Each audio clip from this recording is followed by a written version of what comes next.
and practices. This event is organized by COE and EU project working for the sake of freedom of media in Ukraine and also the Ministry of Culture and Informational Policy.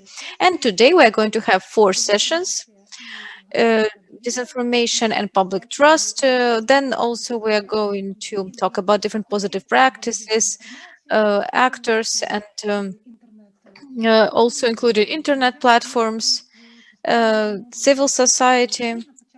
And actually, first we're going to give the floor to Olga Gerasimyuk, and she's going to open today's event to present the role of regulators in fighting against disinformation. Olga is going to provide some reflections on international experience, which was presented yesterday, and also tell about Ukrainian context of the problem of fighting disinformation. So, Olga, the floor is yours. Good afternoon, colleagues. Greetings, everyone. Happy to see and hear everyone, and also have the chance to speak at the very beginning of today's second day of discussing this very important topic. Yesterday, the participants could get brief, but actually very deep analysis of the situation about developing strategic approaches to counter the spread of disinformation, and also about applying practical actions just like every European state determines. So in this plane, a lot has been done. Now we have a range of recommendations, explanations from the Council of Europe that we use. Also, a range of institutions was created working on these problems. The most significant document, very important for us, is the action plan to counter disinformation of the 5th of December 2018, which is to be implemented and by every country of the European Union. So the presenters noted that this information has been around for a while, but now it has become transatlantic in its dimensions. Especially, it is obvious presently. And the pandemic, this grave disease, took thousands of human lives and showed how grave could be the consequences from the spread fakes and were thought out provoking and also organized informational attacks. And it is clear that working in this direction is something that we should be doing more and more. For the 7th year in a row, Ukraine has been living through a hybrid war. And like no one else, probably, we understand that misinformation, propaganda is also weapon, just like Grads and other weapons. We understand that very well because information aggression from the other country helped it to take great territories of our state. And Ukraine, for the whole time, has been under the threat of Kremlin propagandas. But as for the facts, I mean, as we know, in 2015, European Union created a project, EU Against Disinformation, where there is an operations working group on strategic communications of the European system of internal communications, and it identifies informational campaigns of the Russian Federation about the European Union, the member states, and also the neighboring states. And the main goal of this project is to improve the awareness of the society about such attacks against Russia. By the way, the National Council has been constantly publishing the reports of this group on its website, so you can actually go there and read those. Presently, the project has documented over 8,000 cases of disinformation from the Russian Federation. And I'm pointing your attention to this fact that half of such messages was directed against 6 countries of the former USSR, like Azerbaijan, which has 31 messages, Armenia 80, Moldova 132, Belarus 252, Georgia 345, Ukraine 3,139. So we have to openly talk now today that the word disinformation in our society is associated with the Russian Federation. The global leader in this campaign is actually Russia. It is very sad for us that even though we are aware of this huge threat, Ukrainian society for now hasn't yet managed to counter this phenomenon. We still have a lot of work ahead of us. For example, according to the testing of Internews with the support of USAID, then Actually, on the 10th of February, they were during the forum uh, Ukraine 30 coronavirus challenges and responses. Less than 20% of those surveys could actually tell apart real information fakes, even though 65% were sure that they will be able to do that. So, teaching media literacy and also critical thinking, this is an obligation for the state and public institutions. The National Council, it is happy that Ukraine now creates a center for counter disinformation, and I know that this initiative is actually now seriously supported by the president and all actors in protecting countering disinformation. So actually, the National Council is going to be a part of this project. Then, when 5 years ago we actually talked about counter-information at the biggest international forums, what we heard in response, just keeping to freedom of expression, freedom of speech, which no doubt are fundamental values of democratic world. I mean, that's an axiom. But we also know that the biggest value is human life. And now we are fighting for the lives in our country, and the defense against aggressors is not just on the borders, but also in the informational space. We also see that the situation today is changing a lot. In January 2021, for example, American company Graphica, which is about researching the internet, actually published a very interesting report, which was about fakes and false accounts created to counter this. And according to the report of 12th of January, Facebook informed about the deletion of 23 accounts, 25 groups, and 11 Instagram accounts, which spread disinformation, in particular also about Ukraine. The democratic world understands more and more those threats of ideological disinformation and distorted reality.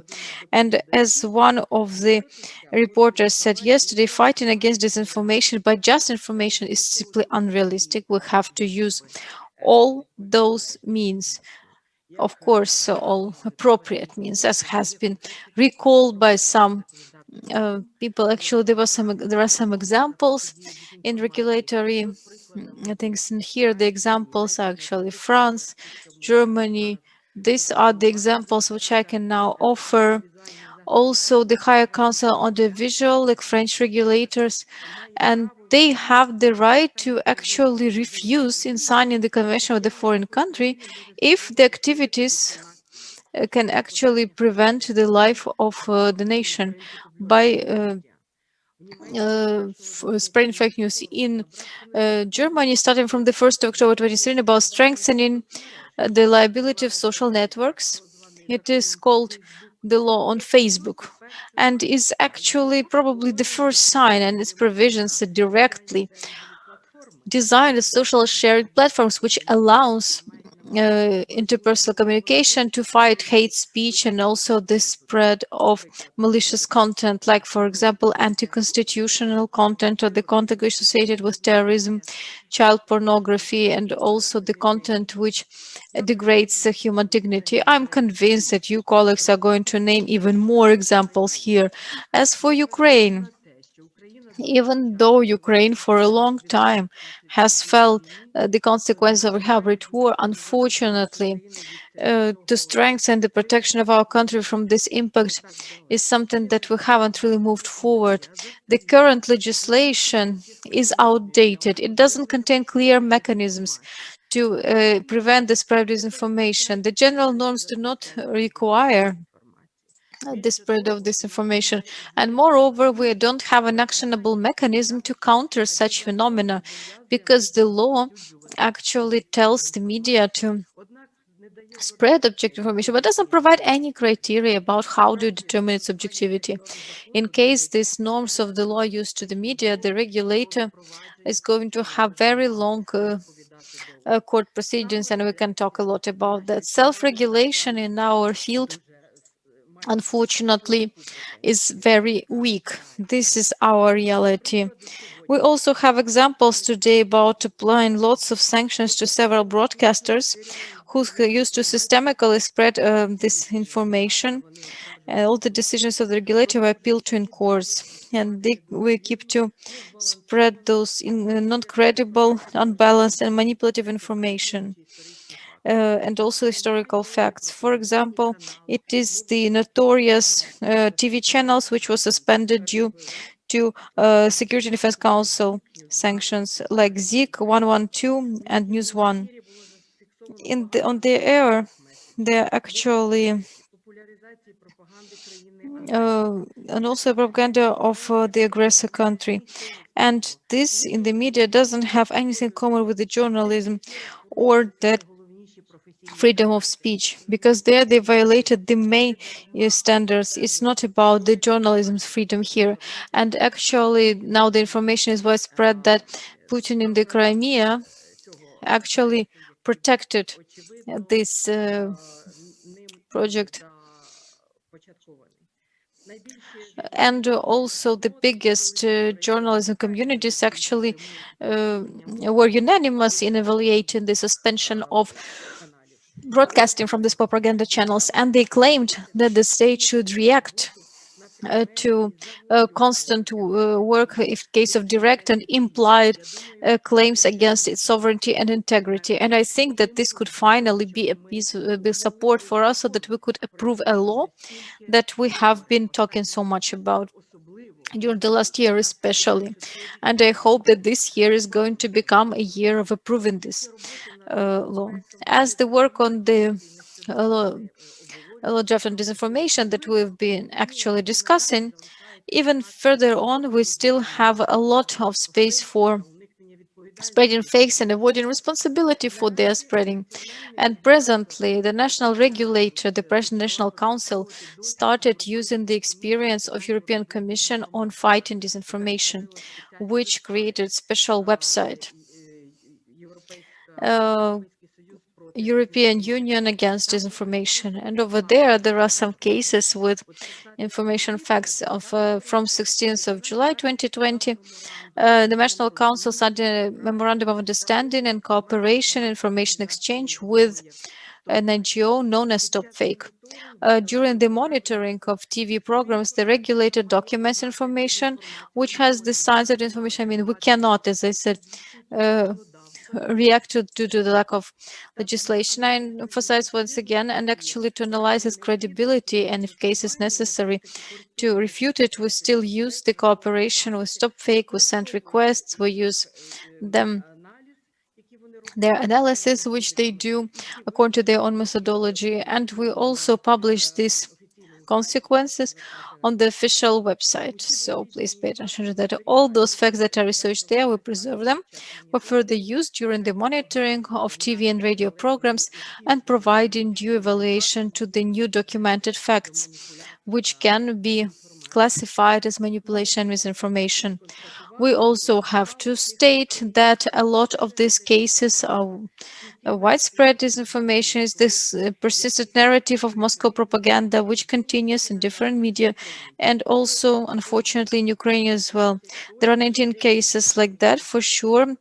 Uh, some of them I'll just name some of them to save up my time. For example, Russia is not a participant of conflict in Ukraine, is not an aggressor.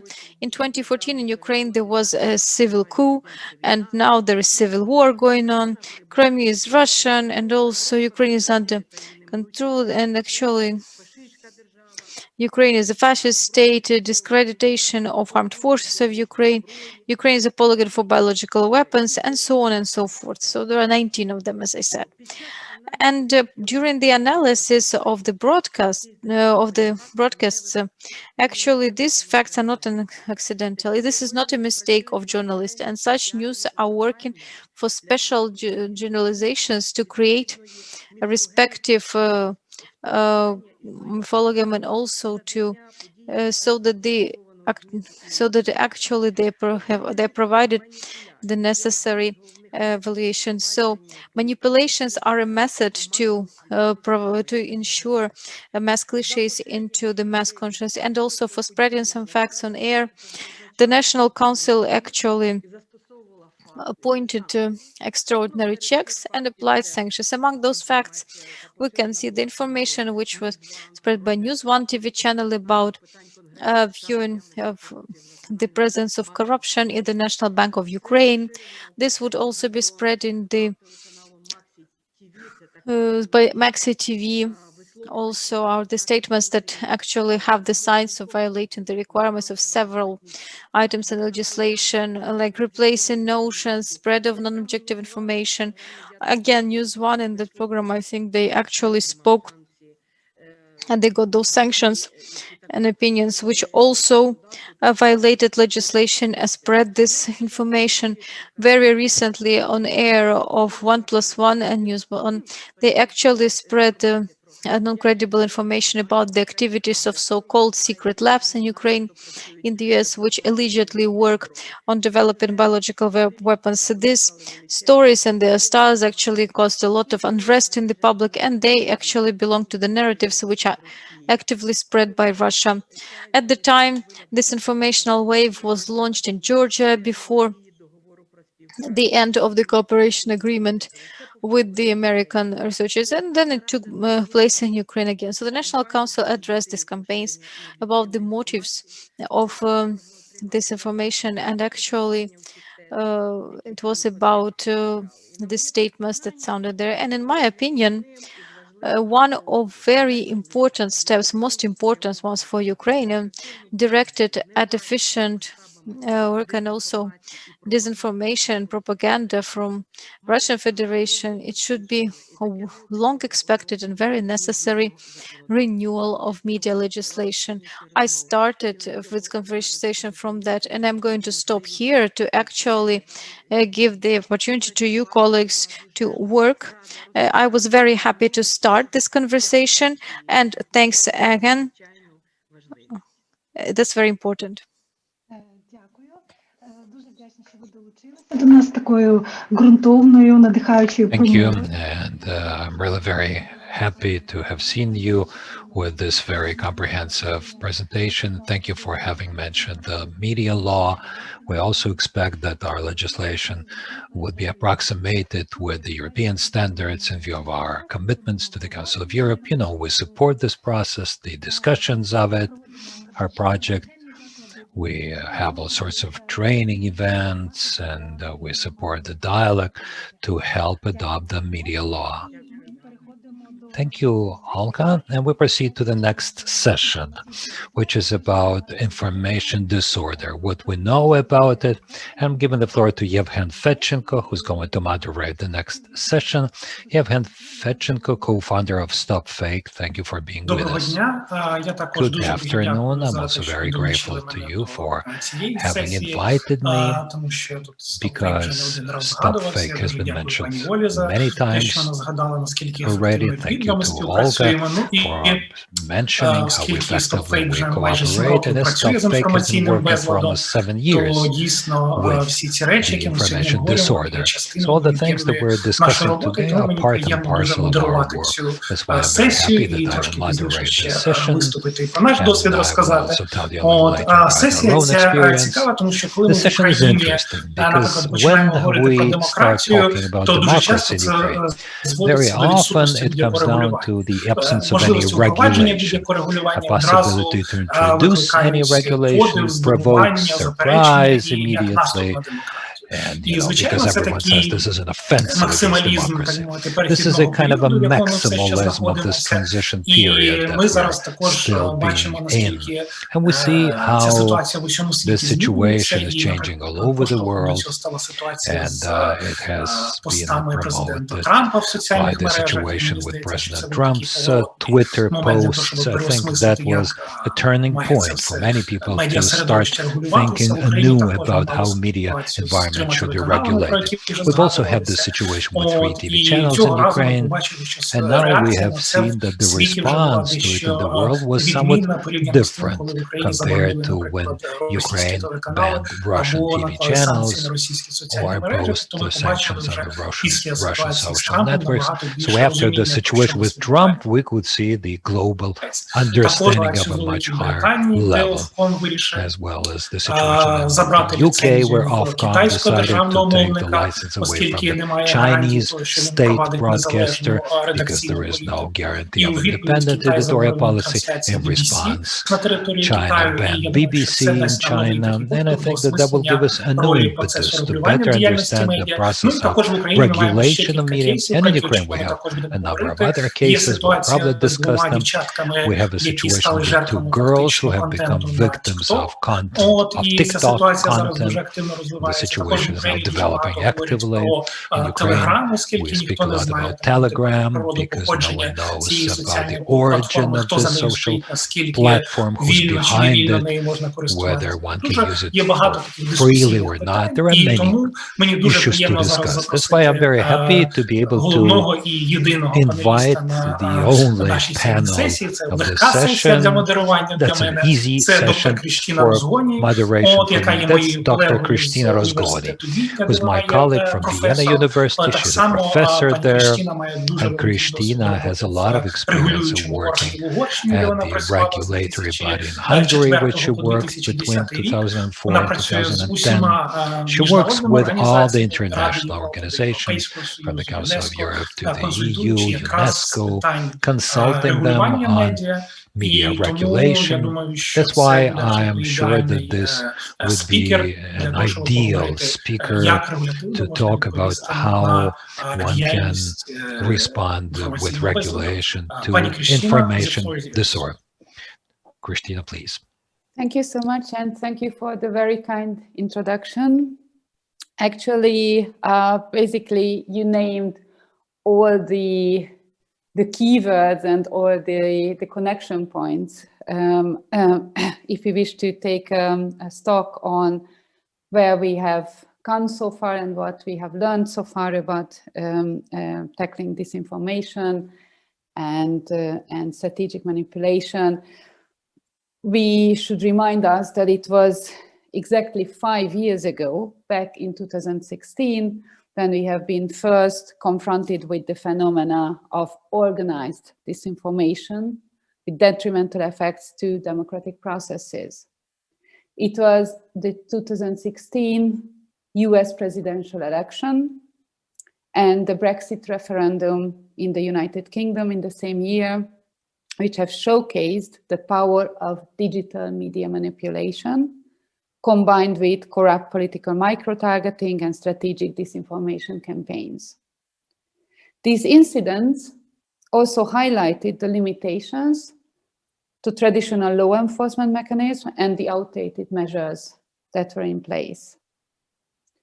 However, unfortunately, they have also alarmed several and various policymakers, international organizations, researchers, and activists, and mobilized them to strategic responses and heightened alertness to disinformation and the phenomena of disinformation. Today, we could take advantage of a wealth of evidence and experience, a massive body of independent research and strategic advice to countering disinformation and propaganda while adhering to rules and principles of democratic governance. And I think this is exactly this wealth of experience, knowledge, research, and information that is to utmost importance to Ukraine right now in the moment when the government is about to present a strategy for countering disinformation. Also, we have learned about the plans of setting up a strategic task force. So I think, therefore, it is really important for us to take stock here and talk about what we have learned so far. Can you please share the presentation, because I cannot see the presentation yet. Thank you. And the next slide, please. Thank you. So what is it about when we talk about information disorder? And what is this terminology used for? Information disorder refers to the many ways our information environment is polluted.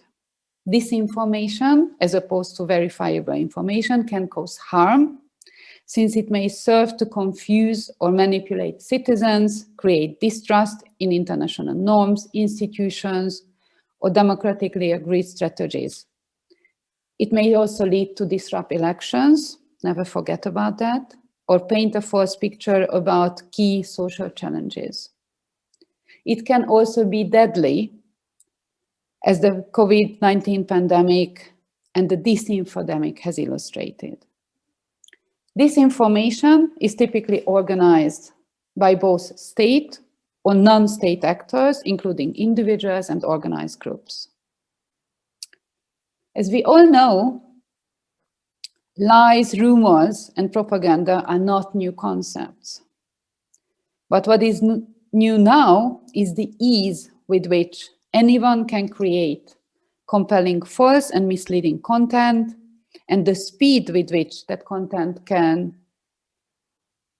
travel around the world and reach global audiences. So when we wish to take stock, we should go back to 2017 first, and we should refer to the first and foremost really groundbreaking study on the phenomena of disinformation, on the disinformation disorder that was published by the Council of Europe in 2017 and was also translated to Ukrainian right afterwards, because this study was the first which documented this phenomena. It was also the first attempt to comprehensively examine what information disorder was about. It was the first which explained why it was not useful and misleading to use the term fake news. That was basically the term used up until then by governments, by policymakers. And this was the first study and research which laid down the key definitions and terminology as well. Next slide, please. Yesterday, we already heard about the importance of of clear terminology and of clear definitions, and why we need them when we wish to think about and when we wish to counter disinformation. So the 2017 report first referred to the main types of the information disorder and make distinctions between misinformation, disinformation, and malinformation. And I wish to emphasize the importance of these distinctions, because when we are formulating our actions, our countering strategies, it's extremely important that we have clear understandings about these different categories.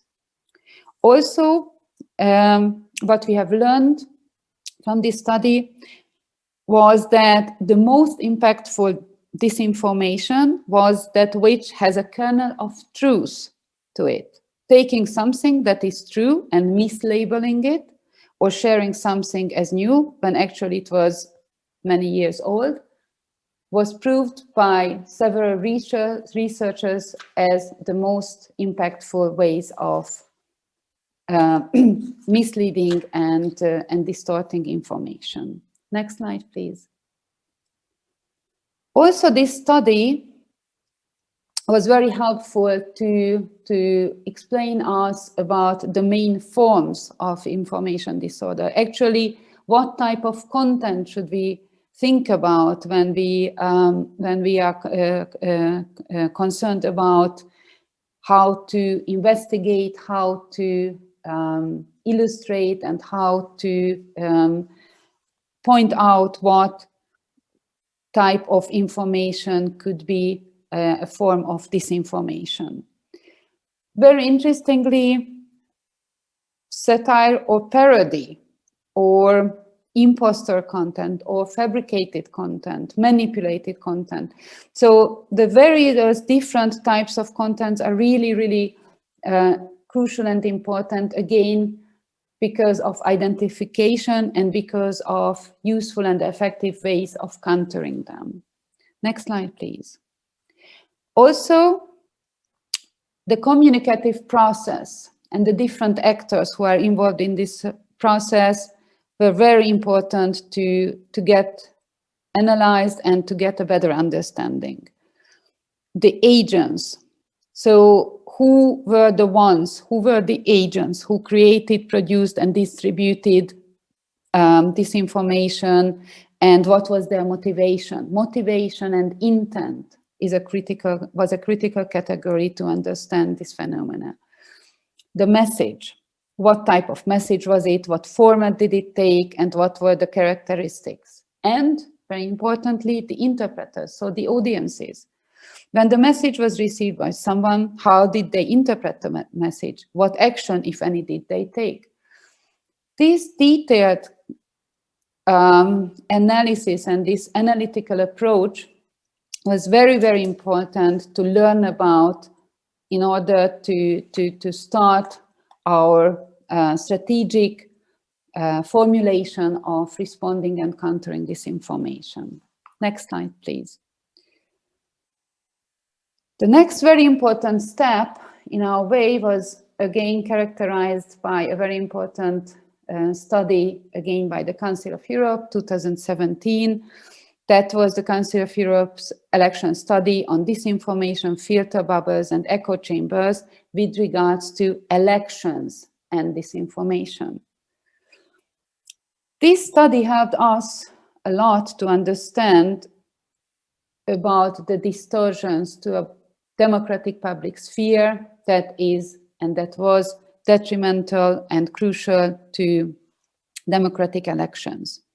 In the past, journalists held the gatekeeper role in electoral communication, including adherence, and they were under several editorial practices, ethical obligations, including adherence to statutory requirements, such as fair and balanced coverage, or by public service remits. Now, this function is increasingly taken over by new internet intermediaries, very often by social media platforms, and this has critically changed the nature and the structure of the public sphere, the platform of democratic public discourse.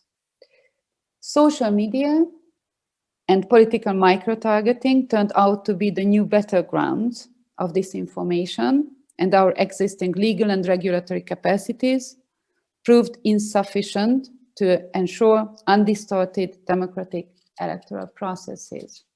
Next slide, please. This study very critically pointed out that the guarantees of a level playing field aimed at ensuring fair, clean, and clear campaigns came under threat.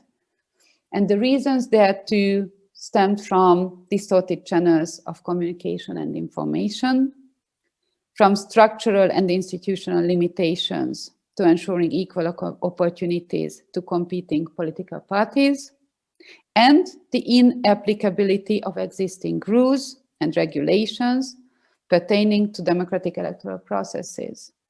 As a result, fair and equal access to an undistorted public sphere were not ensured anymore.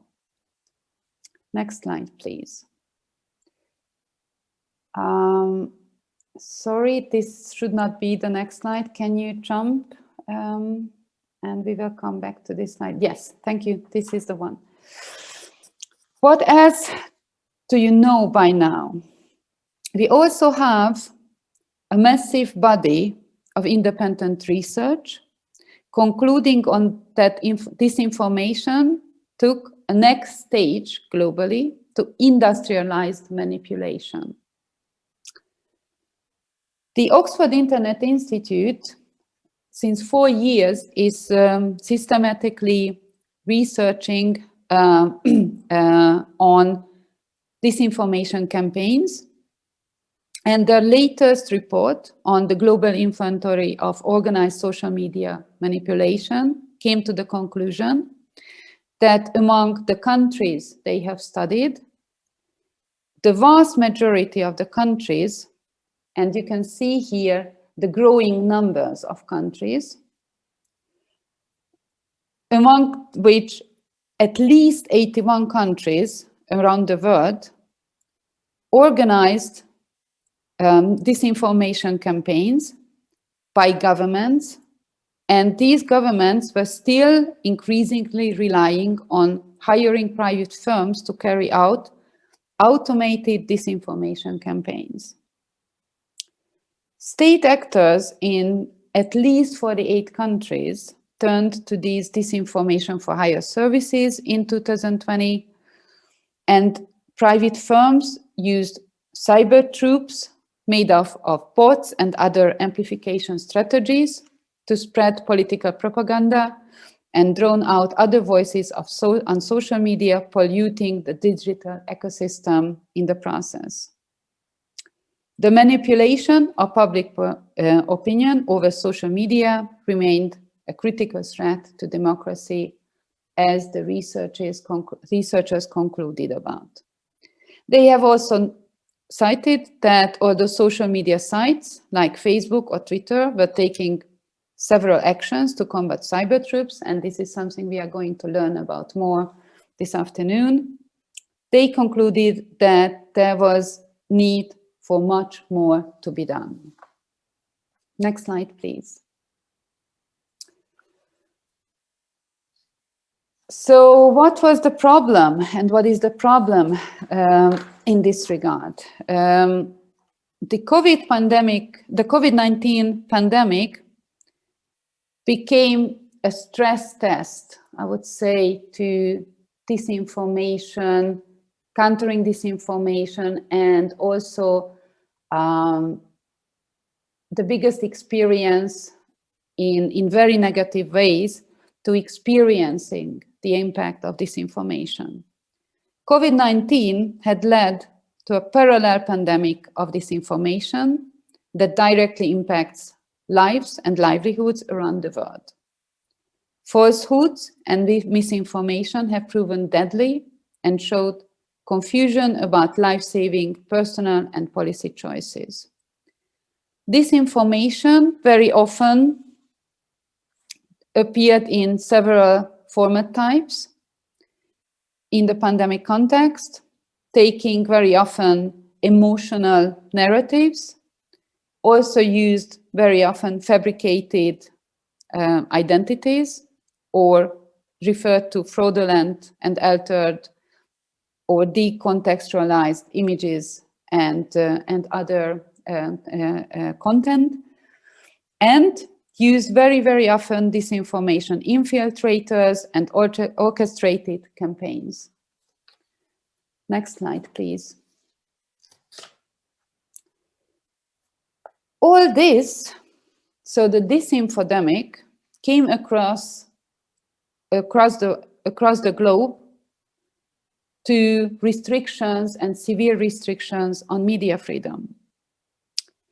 The COVID-19 pandemic exposed systemic weaknesses in a number of countries. The governments and world leaders appeared to have used the situation as an opportunity to implement a further crackdown on media freedom under the pretense of a concern for national and health security. They very often referred to the so-called shock doctrine, which was used by authoritarian governments, taking advantage of the exceptional circumstances to impose measures that would be impossible in normal times. And very often, these attempts were amplified by the disinfodemic practices. And here, just a few facts for us to be remembered, what the disinfodemic entailed in global, on global scales. So, for example, researchers came to the conclusion that at least 40% of public social media posts came from unreliable sources. Also, researchers at different parts of the world found that almost 50% of tweets on Twitter were related to the COVID-19 disease, were produced by bots, and 90% thereof were unreliable. Also, we have evidence that at least 1/3 of social media users globally were exposed to false or misleading information about the coronavirus, and this information and these attempts and attacks against trustful and reliable information very often led to a situation which cost lives of people and citizens across the world. Next slide, please. Actually, I think we should go back right now to the slide we have jumped over. Yes, this one. Thank you so much. So the question about what to do, right? And how to address this situation. Here again, we can rely on very important insights taken on global attempts countering disinformation while respecting basic human rights, including freedom of expression. The 2020 report by the UNESCO's Broadband Commission, I would wish to mention here, which is a very, very important source of information including several recommendations on how to take a holistic approach to countering digital disinformation. This global study seeks to map and deepen understanding of diverse international responses to disinformation, along with the impacts of counter-disinformation measures, including identification, legislative, policy, economic, educational, and empowerment efforts taken by governments, taken by social media platforms, taken by civil society, and all possible actors. This study has also produced a very important framework for capturing the complete disinformation life cycle, including and addressing instigators, agents, messages, intermediaries, and targets and interpreters. The study, again, a very, very important source of information for all governments all over the world, concludes that disinformation cannot be addressed in the absence of freedom of expression concerns, and explains why actions to combat disinformation should support and not violate this right. It also underlines that access to reliable and trustworthy information, such as that produced by critical independent journalism, is critical to counter disinformation. The 12th slide, please, if we could go there. Thank you so much. So when we are going to talk about today in further details about laws, regulations, strategic responsive, what we need to keep in mind is that human rights apply both online and offline, and the same rights that people have offline must also be protected online. In particular, freedom of expression, which is applicable regardless of frontiers and through any media of one's choice. This consideration, next slide please, should be extremely important when we are considering legislative measures towards online intermediaries, such as, for example, social media platforms. Because what we know by now, and what we have learned so far, is that laws applied to disinformation were often too vague, and they introduced a risk of overblocking and censoring of legitimate expression, including acts of independent journalism. Also, we have learned that regulatory interventions should have focused on incentives rather than on restraints, and those were the ones which proved basically successful all across the globe. Last slide, please. So in summing up, we could say that we live in an age of information disorder, which is creating new challenges for journalists, researchers, policymakers, politicians, and legislators. In particular, disinformation negatively impacts citizens' rights to privacy, freedom of expression, and access to information. In turn, however, many efforts to tackle online disinformation can also interfere with these fundamental human rights. Therefore, it is of utmost concern to take a holistic approach and ensure that the rights of citizens are as much protected and their interests are represented when formulating countering measures to disinformation. I think I am going to stop here, and I am pretty sure that we are going to get, on the one hand, questions, and on the other hand, we are going to know more about these concepts and these concerns I was talking about throughout our sessions later today. Thank you so much. Дякую дуже, Крістіна. Це була Thanks дуже a lot, цікавий, Christina. That was a very такий дуже interesting, повний, всеохопний опис very екосистеми, про яку encompassing ми сьогодні description говоримо, of an екосистеми ecosystem that we're talking about, the дезінформації ecosystem і of disinformation інформаційного безладу. and informational І disorder. оскільки наш And час вже добіг as кінця, our я time передаю is already слово up, I'm now giving the floor to Halina. Thank you, Evgen. Too bad that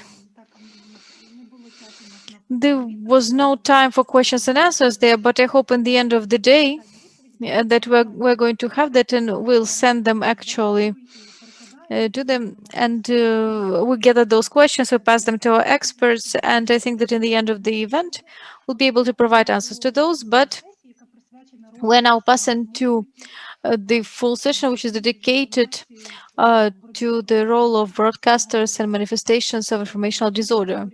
We're going to discuss the strategies of countering disinformation, the way public broadcasters help them to develop critical thinking. Also, there are innovational approaches that are very interesting, and also cooperation and synergy and partnership of different actors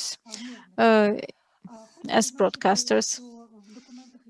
I want to say that in the documents of the European Union, the Council of Europe, the media are provided a great role, in particular in the context of fighting disinformation.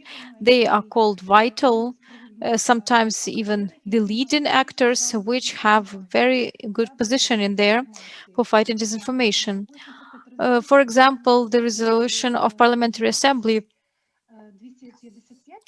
of 2020 to 55, which was already called, it has the following name: that's social media in cost of disinformation and propaganda, and it contains recommendations and European Broadcasting Union, in particular, how to strengthen these public broadcasters. And this resolution notes that now, as ever, we need powerful public broadcasters, and the resolution calls the governments to provide independence, operational editorial, and also due financing to the public media. And also, I'm very happy that today we have two very powerful speakers ready to share the experience and interesting ideas. First of all, this is Liz Corbin, who is Deputy Director for Media and News of the European Broadcasting Union. I'm going to remind you that European Broadcasting Union is the global union of public broadcasters. Now the EBU has 115 public media organizations as its members from 56 countries. And I give the floor to Liz Corbin. She has a presentation, And I think that the presentation is going to be not more than 15 minutes. And after that, we're going to have Zurab Alasanya speaking, who is the head of board in Ukrainian public broadcaster. So now I give the floor to Liz. Thank you very much, Galina, and it's lovely to be here. Thank you very much for the invitation this afternoon and for the kind introduction. So you know who I am. I came into this role at the European Broadcasting Union just over a year ago, after nearly 20 years of working with the BBC, most recently as the head of news for BBC World News, their international channel. But also before that as editor of the Reality Check service, which was a team put together in order to fight disinformation and misinformation of the worst kinds. And so I have had a long career in public service journalism, but also some experience in this particular area as well. So I'm really grateful to be able to share some of my experiences with you today. So one of my roles at the EBU is to promote public service media, because that's the 115 organisations that we represent, and particularly in news. And I think at this time we're at a critical moment where we have an opportunity to really develop our credentials and renew our relationships with our audiences. And so I'll talk a little bit about that today. But what have I learnt from 20 years in public service media? It's that we need a new approach to journalism. It used to be that in news organisations, we only reported what was true. Well, I hope that that's still the case, that we only report what is true. But the case was that we ignored everything that wasn't true. And we no longer have that privilege. It's no longer the case that if we don't broadcast something that isn't true, that people just won't know about it. That because as media organisations, we had such widespread control over the information, I suppose, that people just wouldn't hear about these little known facts that weren't true. That's no longer the case. We are no longer the only source of information. Like it or not, disinformation will spread with or without us. And so now you have a situation where you may need your reporter, wherever they are in the world, to be calling into the news desk and telling you about a story that isn't true, so that you can deal with it, so that you can report on the truth behind that information. And we heard from a previous speaker about how disinformation, which has a kernel of truth about it, is the most dangerous form. And this is exactly the issue.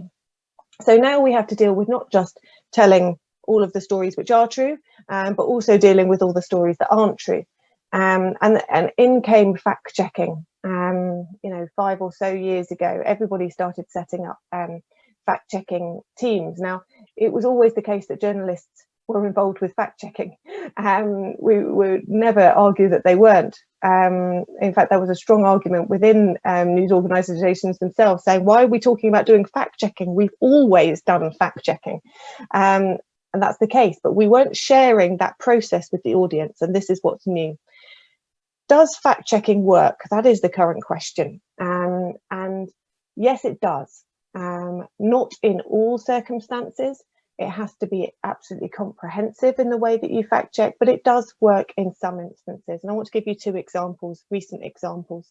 Some of you may have been aware of a story in the UK where disinformation was spreading about the 5G mobile phone network and how that could possibly be linked to the coronavirus. And as mad, crazy as that sounds, there was this connection between China, a Chinese company, Huawei, and the 5G network, and all of this disinformation started swirling around.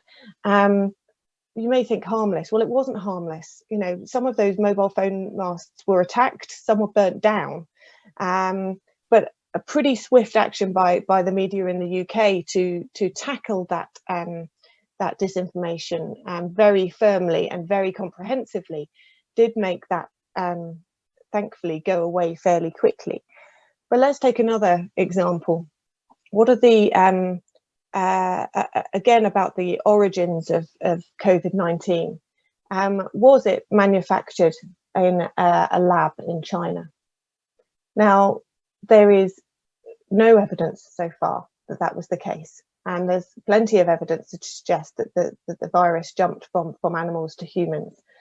But in a survey last year, 29% of Americans thought that it had been manufactured in a lab. You know, that sort of level of acceptance of disinformation is where it gets completely out of hand.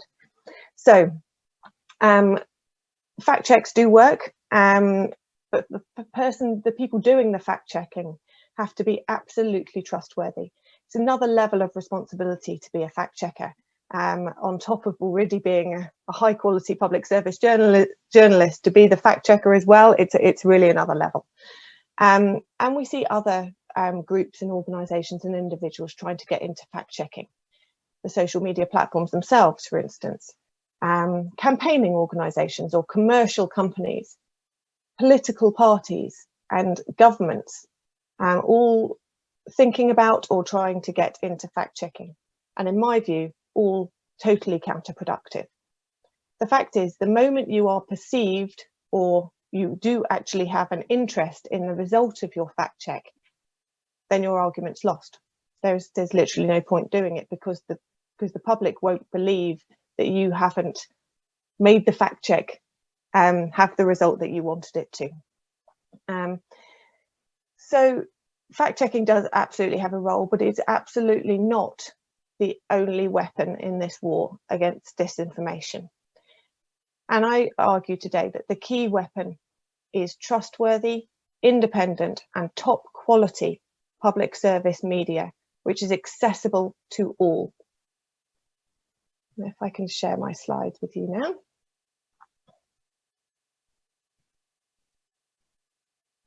Trust. Trust is what lies at the heart of our relationship with the public. Most public service media receive some, if not all, of their income from the public. Where would we be if the public didn't trust us? There would literally be no point to us.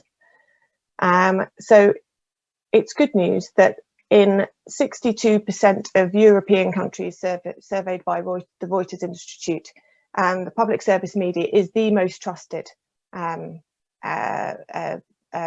media and news organisations in those countries. And in more, they're in the top 5. So people might get their news from a much wider range of sources these days, but trust is still highest for the public service media organisations. That said, there is something to worry about. Trust is gradually declining overall in news and in news that people access. And we have to be really worried about that. As I said, what are we if we don't have the trust of our audiences? These are the figures from 2019. They have since done a 2020 report as well, and the numbers have fallen even further. Public service media still enjoys higher trust than everybody else, but it is slipping. And there are complex reasons behind this, but it is a clear challenge to us. And what about the story of our time? We've talked about it a lot already this afternoon, but the pandemic and the accompanying infodemic. Last year, the beginning of this year, the moment when audiences have needed accurate information more than ever before. Public service media has had the most extraordinary year. We won't have time to read all of this, but you can see from the numbers that that our members of the EBU enjoyed incredibly high trust ratings on their coverage of coronavirus. So, and this is the same public that like to tell us that they like their news unfiltered. They like to be able to see all of the sources and then make the decision for themselves. Well, it turns out that on this story, when it was their health, their livelihoods, that actually they wanted information they could trust. And and it was traditional media they turned to. The evening news bulletins were up by 2.5 times the average audiences at the peak of the crisis.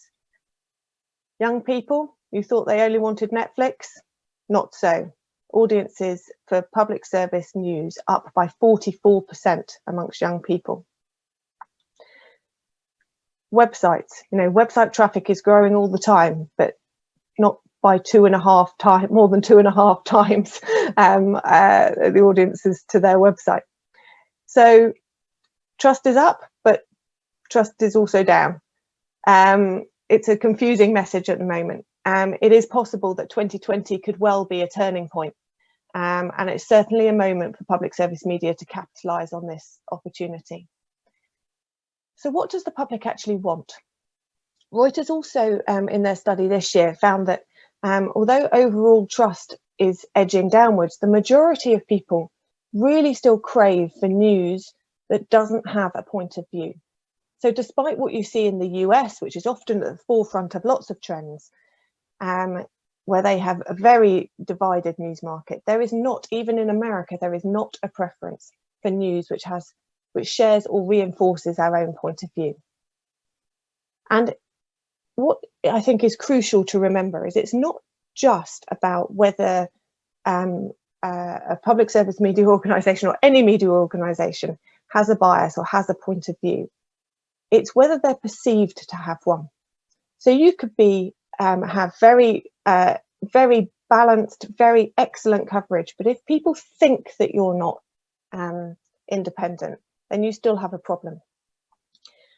Independence is critical to public service media organisations. At the EBU, we have editorial guidelines for all of our members, which are a real how-to guide to how to make your organisation not just be independent, but also come across as independent, from the very, very top of an organisation to the very bottom. All of the internal structures, the internal rules, the culture of the organisation needs to reflect this. And even beyond the organisation, the regulators, the complaints procedures, so that if the public think we've got something wrong, that they have a solid way that they can come back to us. All of that needs to be independent. And the moment that the public senses that the public service media organisation is not independent of external sources, whether they be political, commercial, social, then trust is gone. And remember, that's the thing that we're still trying to hold on to. So let me just go back to my slides.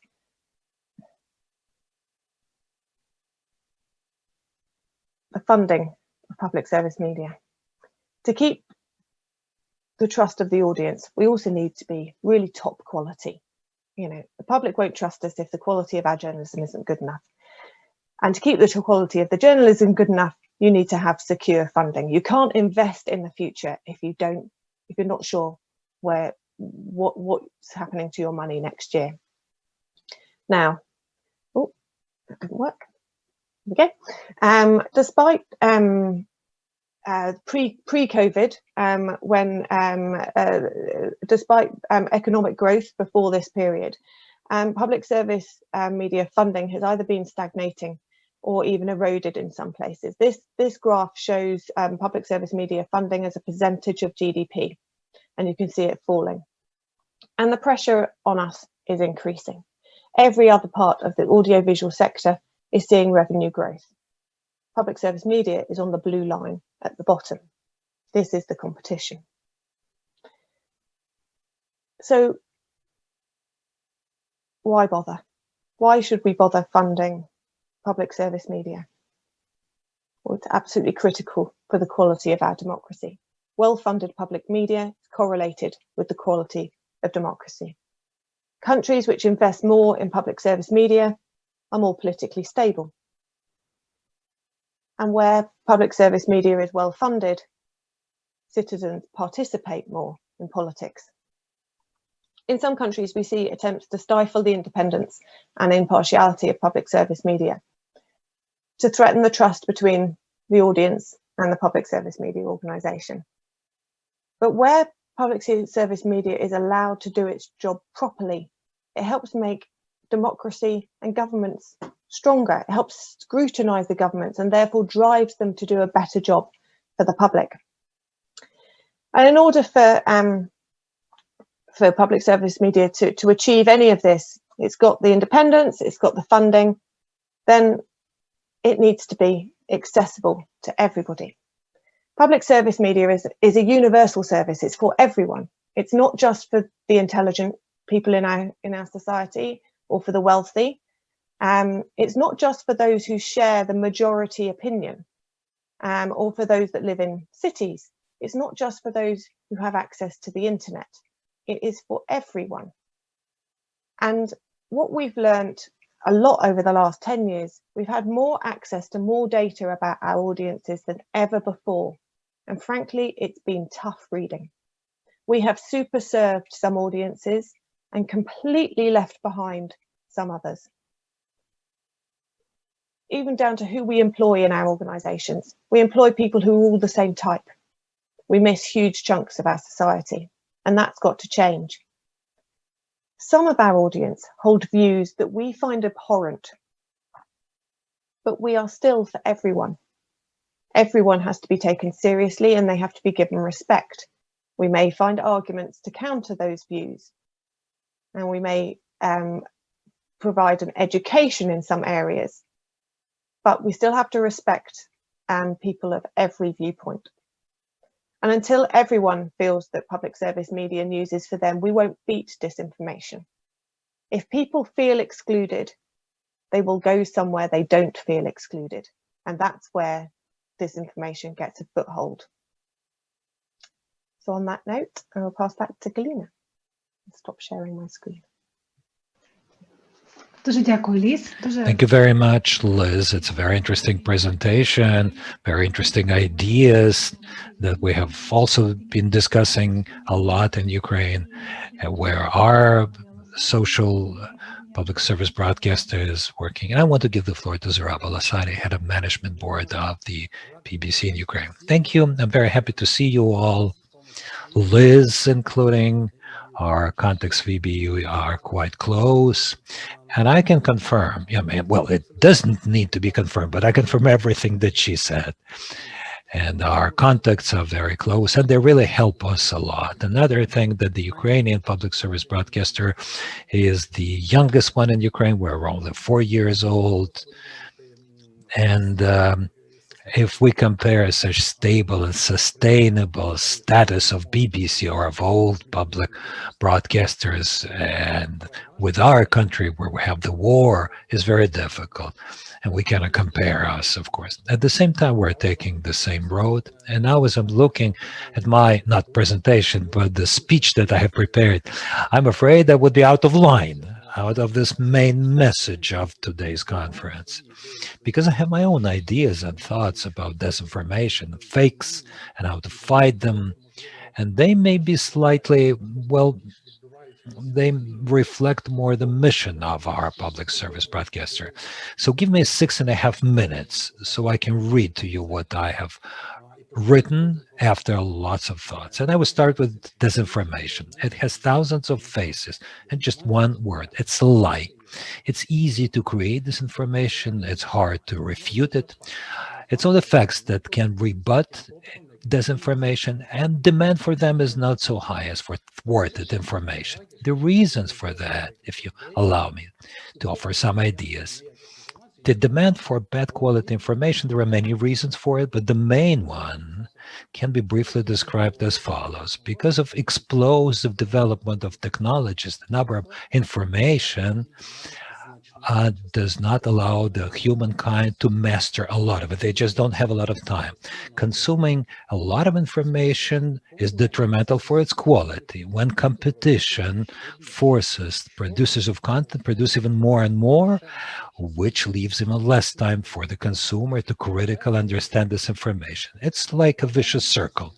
In the global sense, that has led to a paradigm change of propaganda. The classical definition of propaganda in the 20th century, including in the times of the Cold War, was bringing a specific idea in order to form public opinion.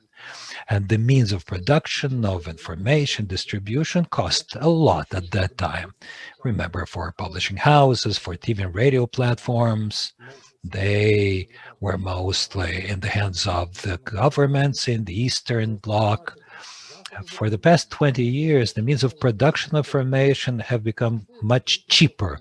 And now they're in the hands of billions of simple people. Every person with a smartphone is a media in itself. And imposing one idea from one point of view is no longer possible, and delivering it in the classical way is no longer effective. But the objective of propaganda and the need to confront its ideas is still there. But the ways and methods of how to deliver this information, they have changed. The main focus, I believe, is now made not on delivering one idea, but on putting as many different ideas into as many possible channels of any information. It doesn't even matter of what quality it would be. And this can be done with the technical means of the audience, including with social media, very profitable. Whereupon the necessary message starts being multiplied from many sources, from many platforms. And there is a psychological understanding of the people because it looks like people have seen this information many times before. It means it is truthful. That's how it works. Therefore, now I'm going to offer you a conclusion. So fighting disinformation, I believe, is fighting not the ideas that are promoted, but rather the smoke screen that the opponents give us. That's fighting the white noise, the fakes that are not even generated by people, but by robots, by hundreds of thousands of people, so that to confront, to contest them, lots of resources would be spent. And it also works. Please understand me correctly. Yes, the public service broadcaster believes we need to fight fakes, but protecting oneself from disinformation means that we would not be able to promote our own ideas and values.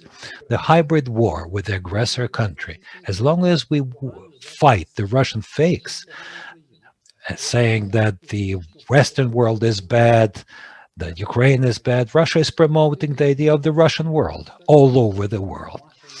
One of the objectives of one of the series of Masha and the Bear, the Russian cartoon, saw 4 million viewers, and it comes forth in YouTube.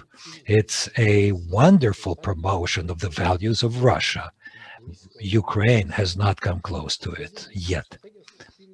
In conclusion, the strategy of the public service broadcaster is not only to fight fakes, but to develop media literacy through the Academy of Media Literacy and critical development of the audience, and to produce as much as possible of quality content that would promote Western, European, and Ukrainian democratic values. That means quality news based only on facts, but lots of product that would be not only informational, but educational, of entertainment nature. Because my generation perceives the world not thanks to the Voice of America, but to Hollywood. Movies, soap operas, cartoons, virtual games. Some specific examples of how we try to develop critical thinking of our audience. Our broadcasting public media has cooperated with Vox Ukraine. It's an independent platform, but we cooperated with them. Vox Ukraine analysts were always at our shows. Journalists talk to them, experts talk to them. So those analysts who are not even journalists, not hosts, they're not biased. They just do their work. After each show, after each speech of any politician, they would check their facts during the speech, and then they would get the floor and would speak about that live, where they would tell the audience where it was a true, which of what the politician said was truth, what was a lie. The politicians were flabbergasted. And, many of them were caught lying. And of course, they would twist out and find all sorts of excuses. Sorry, we've forgotten that. The audience was happy So it turned out that one can check almost anything. Although the consequences from the politicians were always quite dire, but this critical development of the audience has led to the fact that the politicians would no longer consent to participate in our shows, but we find other instruments. In conclusion, what all classical media are trying to arrive at to get trust of the audience. In December of 2020, 2 months ago, with support of CIRA and Council of Europe, we had a mass study of the audience of our flagship channel, UA1, and our regional channels, the radio platforms. I'll not won't give you too many figures, but UA1 is among the first the super league in terms of trust. We have more than 25% of trust. We, in fact, with UA1 have 32.5% of trust, while information channels have less than 20%. To understand the fundamental characteristics, the viewers of 22 focus groups, more than 9,000 people, were asked a number of questions. The first one was trust to the channel. Trust to the TV channel with audience is always associated with the news programs, that is, to the news program level. If the moderators asked them about anything, it would always be about the news. From the responses, it turns out that the true trust could be observed in the lengthy process of constant comparison of how the same piece of news is shown by different channels. That allows the audience to make some conclusions and choose one's own trusted channel. Our strategic choice is confirmed by that. News in public media, a public service broadcaster, would now be the content that we support more than anything else. I agree with Liz that the news and the facts should be checked and should be provided, to the audience, so that the viewer can make one's own choice. And I also agree that at any critical times, at any force majeure time, our audience grows much more compared to when nothing is happening in the country. It's not that it makes me very happy, but we look to ourselves like those vultures, when something bad is happening, immediately we are a success. But we have the experience of our European colleagues in Japan, for example, where they have phenomenal indicators, where NHK during earthquakes and tsunamis gets 96% of the audience, all the audience on Japan. That's a good example. They're not ashamed of it. They're saying if people need support, the public service media should do that. And we're taking this road too. Thank you very much. Thank you, Zurab. Thank you for having expressed your ideas. We have a question here, a question to both speakers. Very interesting experience, the EBU, BBC, and our public service broadcaster experience. Are public service broadcasters ready to speak about their mistakes when they use censorship, let's say? Are there examples of such confirmations of public confirmations of mistakes that they have made? Liz? Thank you. Sorry for the delay. I was just listening to the translation. Yes, I obviously spent a long time working with the BBC, and you will find no more self-critical organisation, I think, anywhere. But this is this is very typical of public service media organisations. They will hold power to account. They will hold anybody in responsibility, and then they will turn on themselves when they feel that they have made a mistake. And that is when I said about independence being from the top to the very top to the very bottom. There's not a journalist in the public service media organisation who would hesitate to criticise their own organisation if they felt they'd got it wrong, and to do that in a balanced and way, in the same way that they would apply to any other public institution or person in authority. So yes, it's really critical to have that healthy approach. I can tell you it's very strange working in a newsroom when that sort of thing happens. The BBC's had its it certainly had its fair share of issues in the nearly 20 years I was there. And you know, to report on your own organisation is feels quite odd, but it was absolutely how it works. So yes, and you need to be open to that, and you need to be open to complaints and to deal with them rigorously. We don't always get things right. You know, we put ourselves on this pedestal. We put ourselves up on this. We hold ourselves to very high standards, and if we fall below those, we need to be willing to accept criticism and to learn from it and to build from it. Мені теж, Галіно, можна? Так, будь ласка. May I say something as well? Yes, sure. Yeah, thanks. Well, I also agree that public broadcaster has to be open. We have to recognize our mistakes. Well, in our case, actually, if we talk not about regular audience, but the politicians' investigations that actually we have, sometimes that reaches court proceedings. Over there, we behave as the lawyers tell us, as our employees.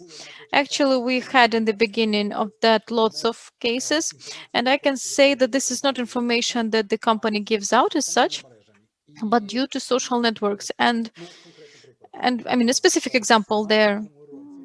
In 2017 Eurovision, I mean, one of our TV show hosts who commented Eurovision for many years, over 15 years in a row, he's the way he is. He is used to that. He allowed himself to have a joke which is totally unacceptable in our conditions. That was a joke about homosexual relations about somebody. He simply hinted at the gender of people, and he didn't even understand what he said. And of course, the company had to say sorry for him. He got actually very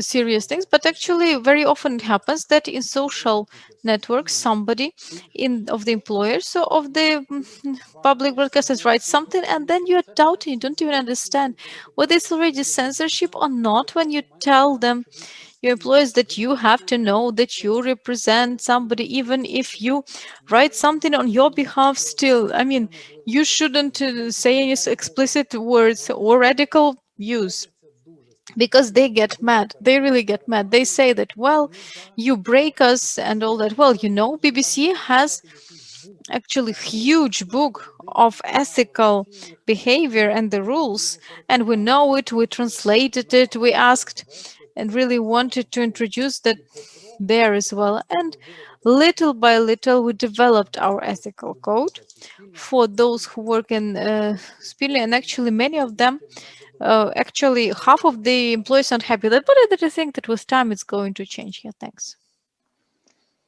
Дякую. І Thank you. And now we're passing to the following session. Yes.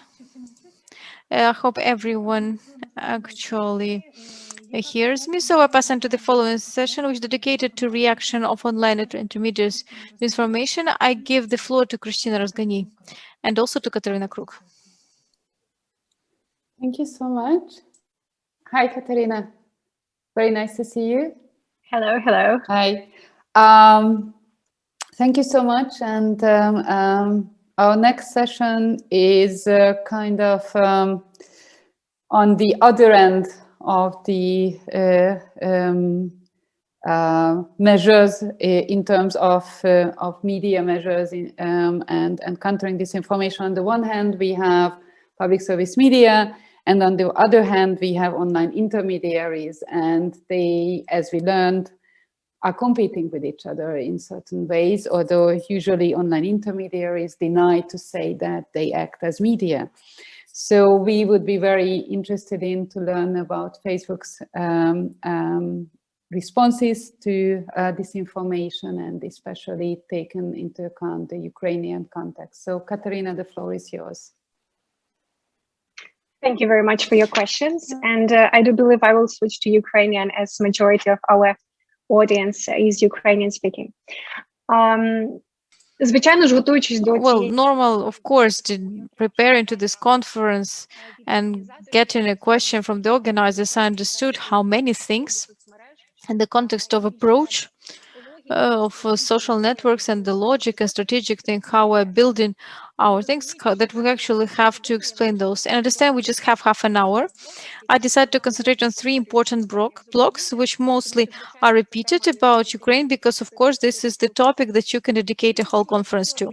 So today I would like to explain the main logic, how we approach the fight against misinformation, because the context of Facebook, we tell apart misinformation, disinformation. Later I'm going to explain that difference. And another question is, which is very important for Ukrainian users, is actually the coordinated behavior, so of unauthentic behavior. And also the question we got from one of the conference participants, he was asking to explain about the external website report. That is a rather new institution which consults on Facebook and actually provides that. And now how we change this reaction of Facebook about problematic decisions that we approve, and also our policies.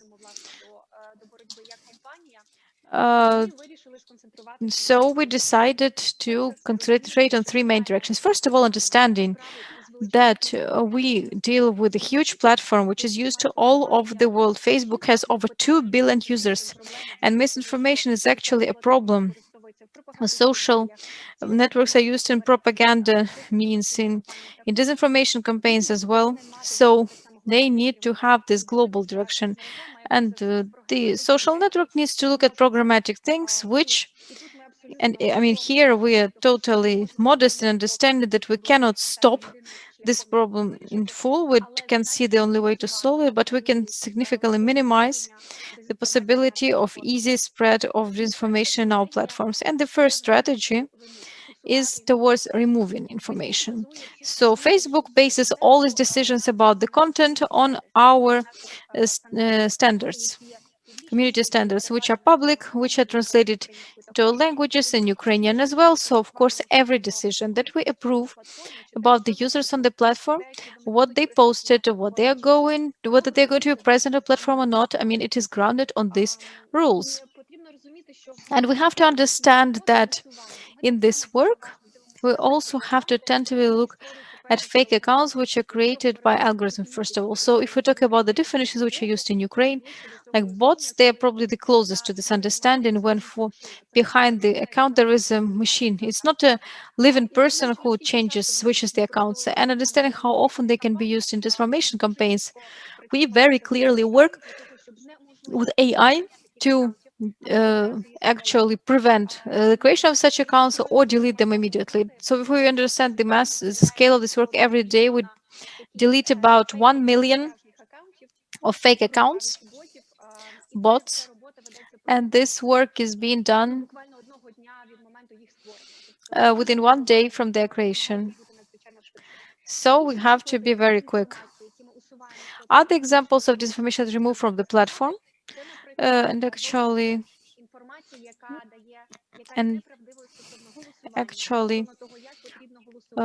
so how we should do it, how do we do it, how the processes take place in the polling stations, and just the same, the information which may lead to offline violence, or in this context.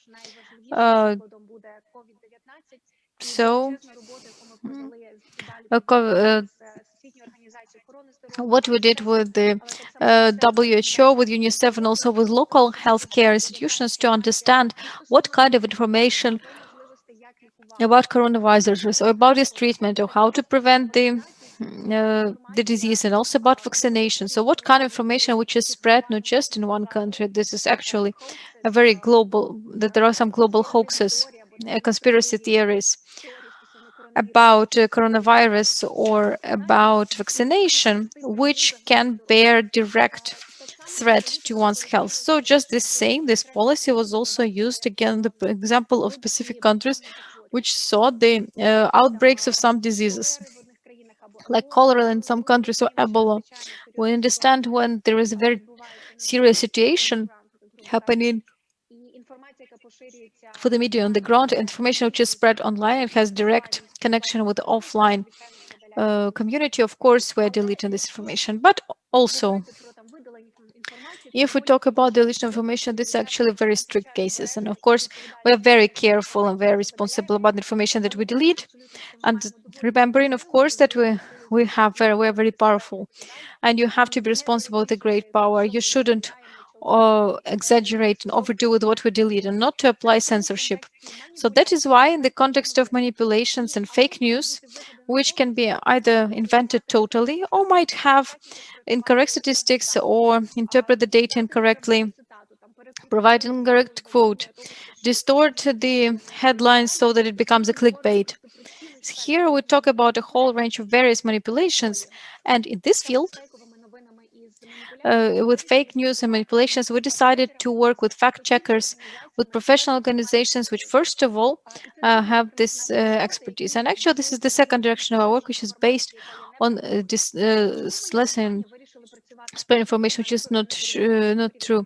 Why we decided to actually cooperate with fact checkers and not check it all? We just don't have the expertise to work in all countries in the world for different issues which might concern the life in this country or some social political issues. We have to understand that we have to work with the experts, which, for example, know well medicine or pension system or healthcare, political and the like, and their expertise and their analysis on such indicate it is such indicators that the decisions have to be based that some information should not be shown. Well, this Facebook program is rather new. It only started several years ago, but now we're working with 8 organizations which are actually it's about 60 languages of the world. In Ukraine, we have Vox Check and Stop Fake, 2 partners, and we started partnership in 2019. And we're very happy because actually Ukrainian fact checkers work rather efficiently and a lot because the information masses they are very important. And to understand how the system works, fact checkers actually have access to special information where they can actually put rank information. And based on this ranking, so they decrease this information and when it is very manipulative. So actually, if this information is not correct, then fewer people are going to see it in their news feeds. And issue with information that we have to change because our AI takes out some signals, understand that this is problematic information and people might actually develop, but our fact checkers can also provide the ranking when they see that something is going on in the country and they have to react quickly.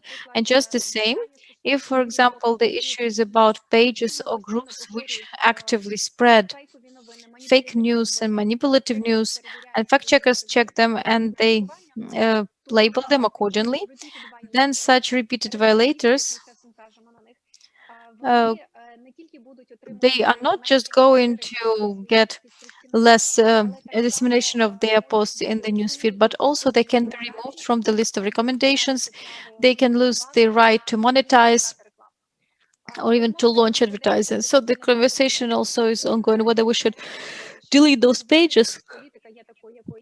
Now, this is in the process of discussion. The policy is what it is. We're trying to decrease the dissemination of this information and to totally remove it. An interesting fact why we actually approached this information fakes, not from the context of, but actually it is from that there is actually very clear understanding. Facebook is no internet. If we simply remove some content just from our network, from Facebook, Instagram, doesn't mean that people cannot see it somewhere else. And that's why we concentrate on informing, on adding context, on adding articles from our fact checkers, like linking, adding labels, which allow people to decide that this could be fake or false information. Because like our previous speaker says, simply refuting fakes, debunking fakes, that's like a cat and mouse game. Somebody has to create fakes so that we see it and check it. And that is why very often it's just going to happen that there's that people who are going to debunk fakes, they're going to be a bit behind the process. But if you give people the basic knowledge and understanding, like where you check information, or how, for example, the most important instruments work in the state, because very often manipulations actually pertain to the social issues, then they give them instruments to be protected no matter where they see potential fake or disinformation. And in the context of informing, this is the third direction of our strategy. I already recalled that we give the link to refutation to information of fact checkers. We add the context, what is the information career, whether this is media or how active they are when they were created and all that. And just the same, we also work on media literacy in Ukraine.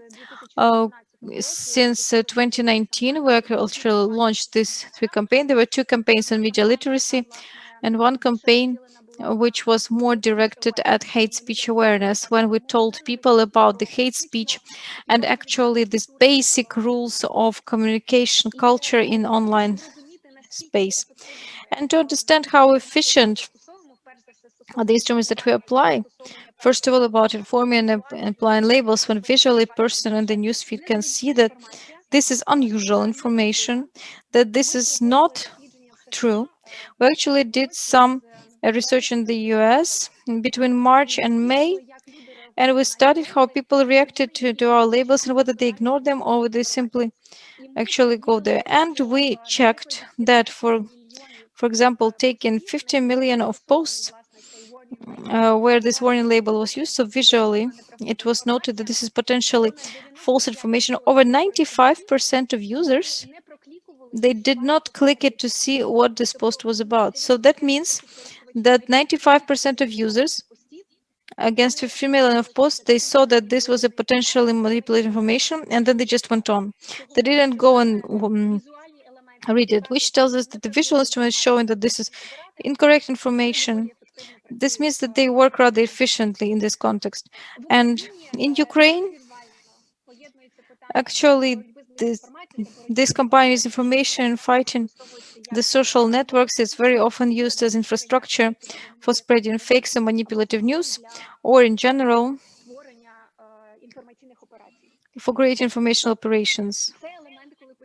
These are the elements when you constantly need to explain the definitions that we use, which are used in Ukraine informational space, because very often in Ukraine, they use replace words like bot farm or troll farm. We use coordinated authentic behavior. So that is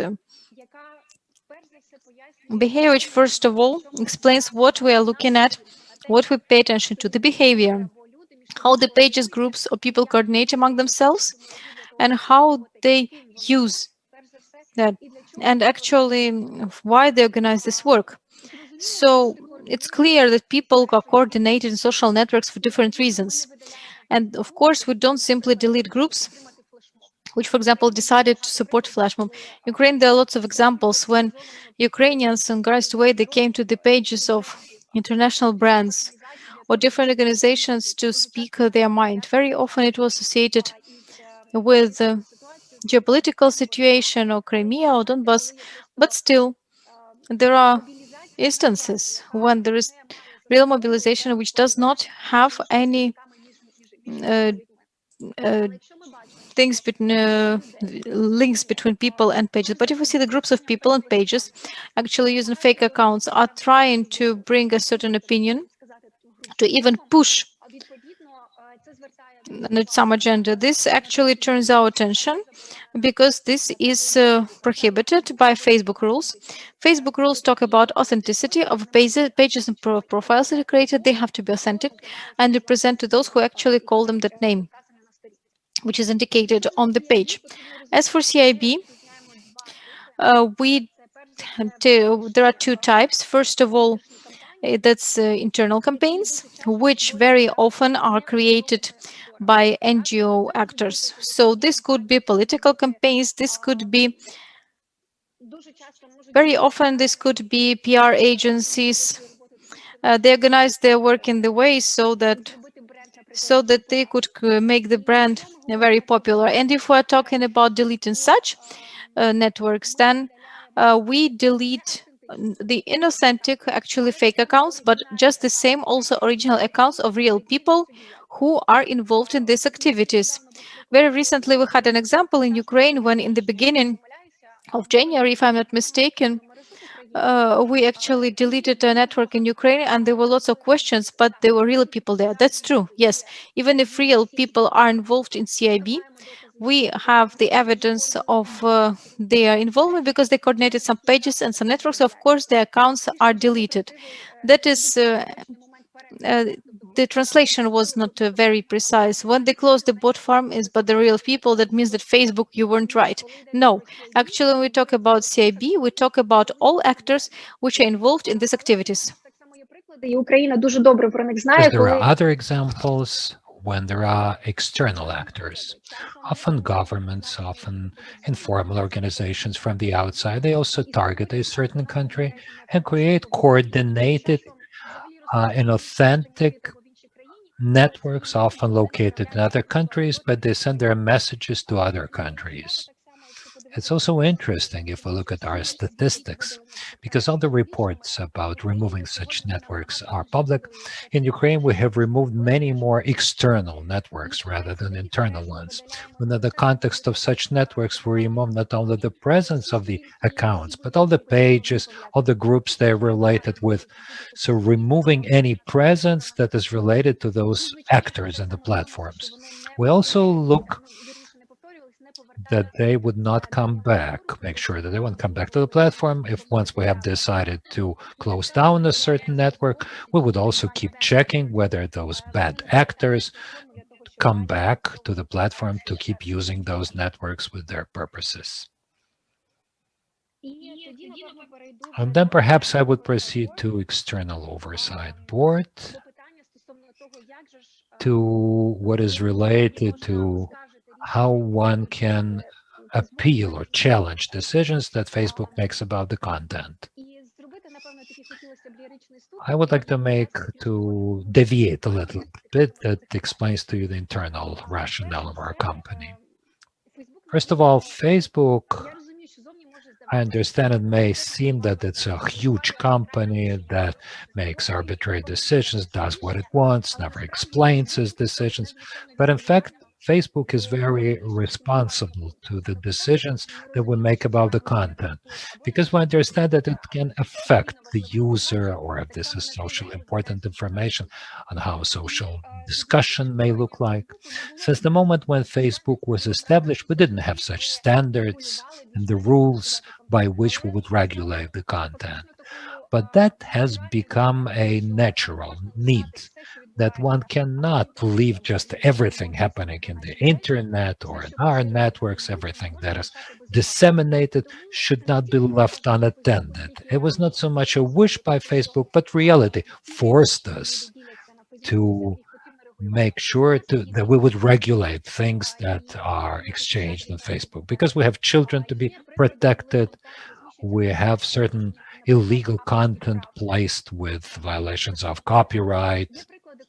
There are examples where the content violates the local laws, and we also have to respond to it. So Facebook, in fact, has taken up such a mission to regulate the content we have on our platform according to our vision as to what can create safe and comfortable platform for everyone.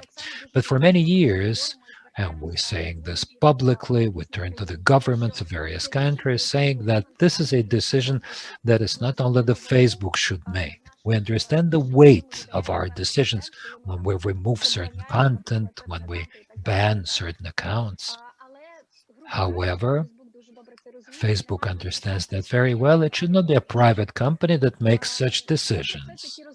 It's a process that keeps developing. Community standards keep developing. It may be interesting for you to know that they're not set in stone, that they never change. We keep looking at whether they comply with the requirements of time, world, features. We talk to different experts. We discuss our policies or potential changes. We discuss with the Ukrainian experts if there is a need. It's always a living discussion. We always look for different ways how we can make these decisions as fair as possible, but also the ones that would reflect the weight of our mission. We understand that regulation, either global or local, can take a lot of time and it's not an easy thing. Understanding what is allowed and what needs to be removed is related closely to the freedom of expression. Very often, these are huge philosophic things, but we understand that this process, until we would have regulatory tools in all the countries, still there are very many issues as to how Facebook assesses the content or about its content-related decision-making. So as an alternative or a tool that could decrease this tension or dissatisfaction with our decisions, we decided to set up an external oversight board, an independent one. Facebook has created a separate fund to finance this organization. We are not engaged in their work, either organizational or financially, or how they select their cases, but we have committed to implement the decisions of the council, with just one exception, unless they violate the local laws. By doing that, we formed a group of experts. In the first stage, Facebook helped them choose, well, certain representatives, but later, when they would be replaced, they would be completely autonomous in their decision making as to who should sit on it, and it should be a global composition. We accept candidates from all over the world, and our experts work from different regions, deal with different issues. A question was asked before the conference, a request to explain how they choose their cases. Every case that the council selects by itself, Facebook does not affect it. It's only the competence of the representatives of this external oversight board. These are always complicated cases that are important for a certain region or a certain policy, Facebook policy, that have a global significance. Very often they try to select cases where the decisions would be important not only for a single user, but important as to how a certain Facebook policy is applied. For example, some conversations that we have heard when the external oversight board announced some of its decisions. Well, they said that some Facebook policies have to be clarified. When a person reads certain Facebook rules, one may think that it's too broad and it's difficult to understand why a decision has been made. That's specific feedback that the company gets, and you understand we have to further work on our rules, either change them or rewrite them, so it would be more specific and clear for the users. Now, as to who can turn to the external oversight board, anyone. There are 4 requirements, but the process of sending applications is very transparent. It goes through oversightboard.com website, and the other requirement as to who can complain are the following.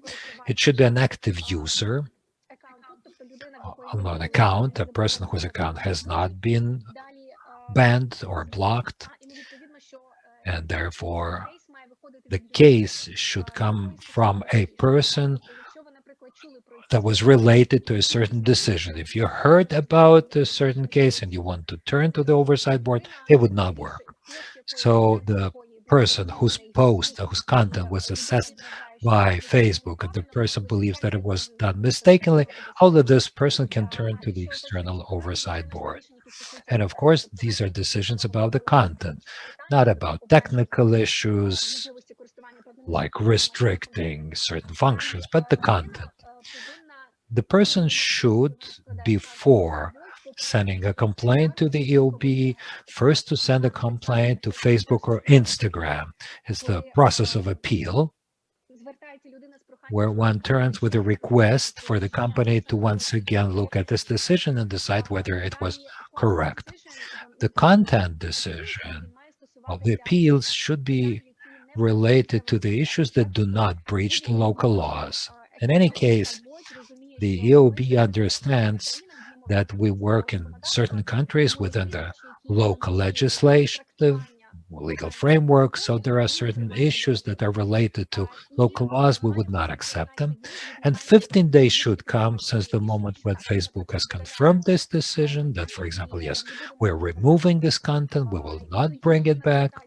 And then the person can turn to it, and within 90 days, the EOB would look at this decision, would discuss it if need be, perhaps with participation of external experts. Facebook should also provide all the contextual information. Katerina, Well, of I'm course, sorry, but our time is ending and we have received already questions. So if you Okay. could briefly summarize yeah, thank you. I was actually going to the very end because this was the final point. Sure, external oversight board. the EOB, it looks at the complaints within 90 days and then publicly announces them, so you can see the decisions of the EOB in its page, and Facebook is to implement them. We've had an example where 5 decisions were made, 4 of them were against Facebook decisions. We had to change it. 1 decision confirmed the Facebook policy. That's all about the EOB. Ready to jump to questions. Thank you so much. We have preliminary questions, I would say, and then we have a separate Q&A session, so more questions are going to come for that session. So right now, the first question was, what was the biggest fine applied to Facebook in Europe, and what was it for, and based on what reasons? Fine. Ну, знаєте, це таке цікаве питання, тому що... It's an interesting question. You should probably ask it to our team, the legal team that works with the complaints that come from different countries. Unfortunately, I don't have the figures right in front of me where we paid all kinds of fines and in what situations we did it. If you're interested, we can do a follow-up. But I'm not in the legal team that works with those complaints. Thank you. We know about the 2 million euro fine in Germany because Facebook was not implementing properly the German law on the enforcement of hate speech and all the others. So that's one thing I know about.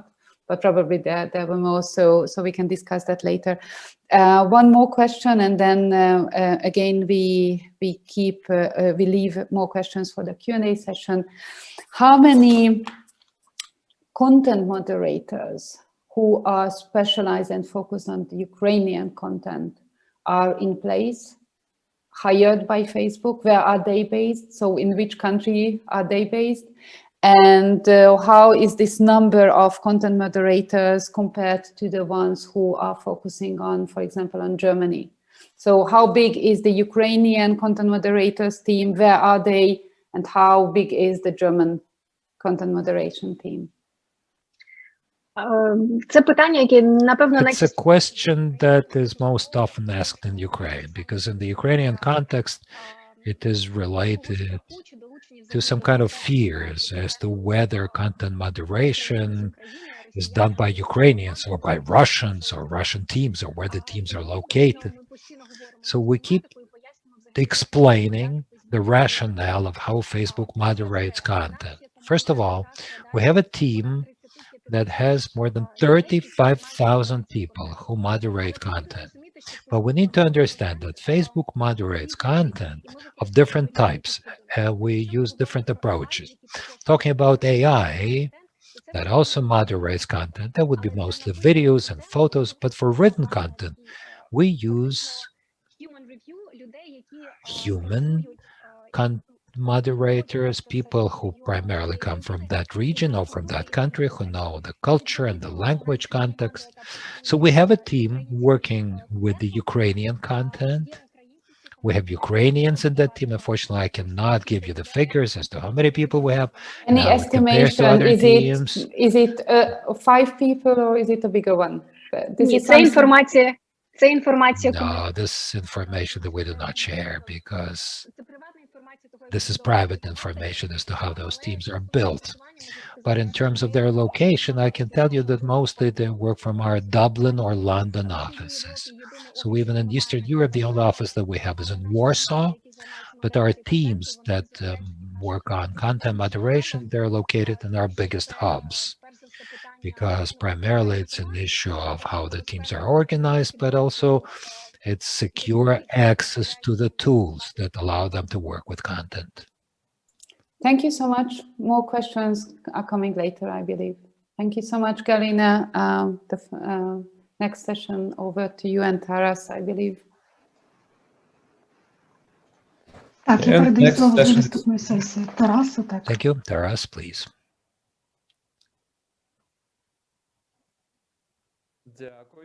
Thank you. I'm taking over moderation, and the next session is also very important. That's media literacy. Media literacy. We're talking here about identifying and debunking dis or misinformation, but I think we will talk about it in a broader scope. Media literacy is multidimensional. We have talked about that. Minister Tkachenko spoke about it at the very beginning of our event. Media literacy is important in terms of security, in terms of how to confront disinformation, in terms of personal development, media literacy, digital literacy, critical thinking. There are many different terms. Some of them may work better, others may work worse. There are many different directions, different age groups, school students, university students, older population. And as you probably know, there are some plans of the Ministry of Culture and Information Policy, jointly with the MPs from the leading parliamentary committee on humanitarian policy. We will want to work within the national project on media literacy. This week, we have had a separate discussion carried out by the reanimation package of reforms on media literacy, where they discussed that subject separately. Today at this panel, we have two panelists at this session number 8. There's Valeria Kovtun, manager of the National Project on Media Literacy, and Yevhen Fedchenko, co-founder of Stop Fake. We will start with them, and there I hope we will have some time for questions and answers. Valeria, please, the floor is yours. Good afternoon, everybody. First of all, thank you very much for this very interesting discussion. As to media literacy, let me start by saying that when we speak about media literacy, primarily we mean the critical use and consumption of the media and understanding how media content is developed. Can you please put my presentation on the screen? The goal of this project that we do at the ministry together with the parliamentary committee is to promote a higher level of media literacy. And that there is a question immediately. What affects media literacy? Next slide, please. If we take the media literacy index, which was established in 2017 in response to the post-truth phenomenon, to assess sustainability of the European society to news, we have see Finland on the top, whose level of media literacy is the highest one, a country that has introduced state or national media literacy campaign in 2017.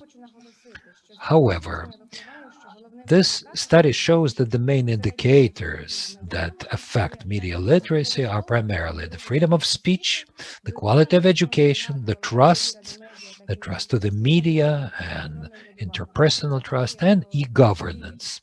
These are the key factors that help the society confront fake information, disinformation, and all those indicators, in fact, are parts of media literacy.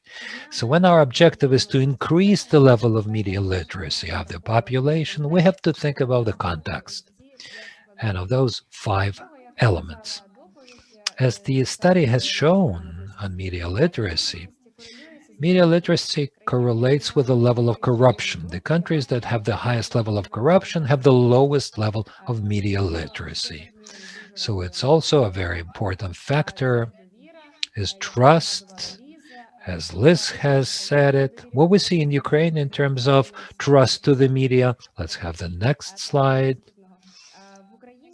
In Ukraine, we also see such global trends that the level of trust to the media has gone down dramatically, especially in the past 5 years. In the south of Ukraine, there was a survey of 2020 by USA Internews. We would see that there it went down from 50 to 29 in 3 years. And now they have the lowest level of trust to the national TV channels, and the main reasons are the biased character of the news programs. We see that it's a very low figure. And when we speak about media literacy, we need to understand that this is a comprehensive problem, not only related to education, to telling school children about how it's important to think critically, but it's the general context for our understanding. The biggest problem, I guess, based on the survey, is that Ukrainians do not see a problem. As we can see, most of them are convinced. I'm sorry for the repairs going on. I hope it doesn't really bother you too much. Most of the population is actually known about that, but only 35% out of those believe that the problem with disinformation is relevant. We know that people do not want to recognize that they are not media literate. And the very issue of media literacy is rather controversial, because when we say that we are going to teach you media literacy, immediately there is opposition among the people. They have to recognize somewhat that they are not media literate, and this actually says it is not a good sign for us when we introduce our initiative. But in general, 35% of those who know that misinformation is relevant, that's a very small number. That's actually also a very bad result for the country, which is now in the foremost of fighting disinformation. And now let us pass to the following slide. Among the whole population, just 35% pay attention to the source of the news. So therefore, we put up an ambitious goal for ourselves. We don't want to teach people to tell apart the populations. First of all, you have to inform them about the problem of disinformation as such.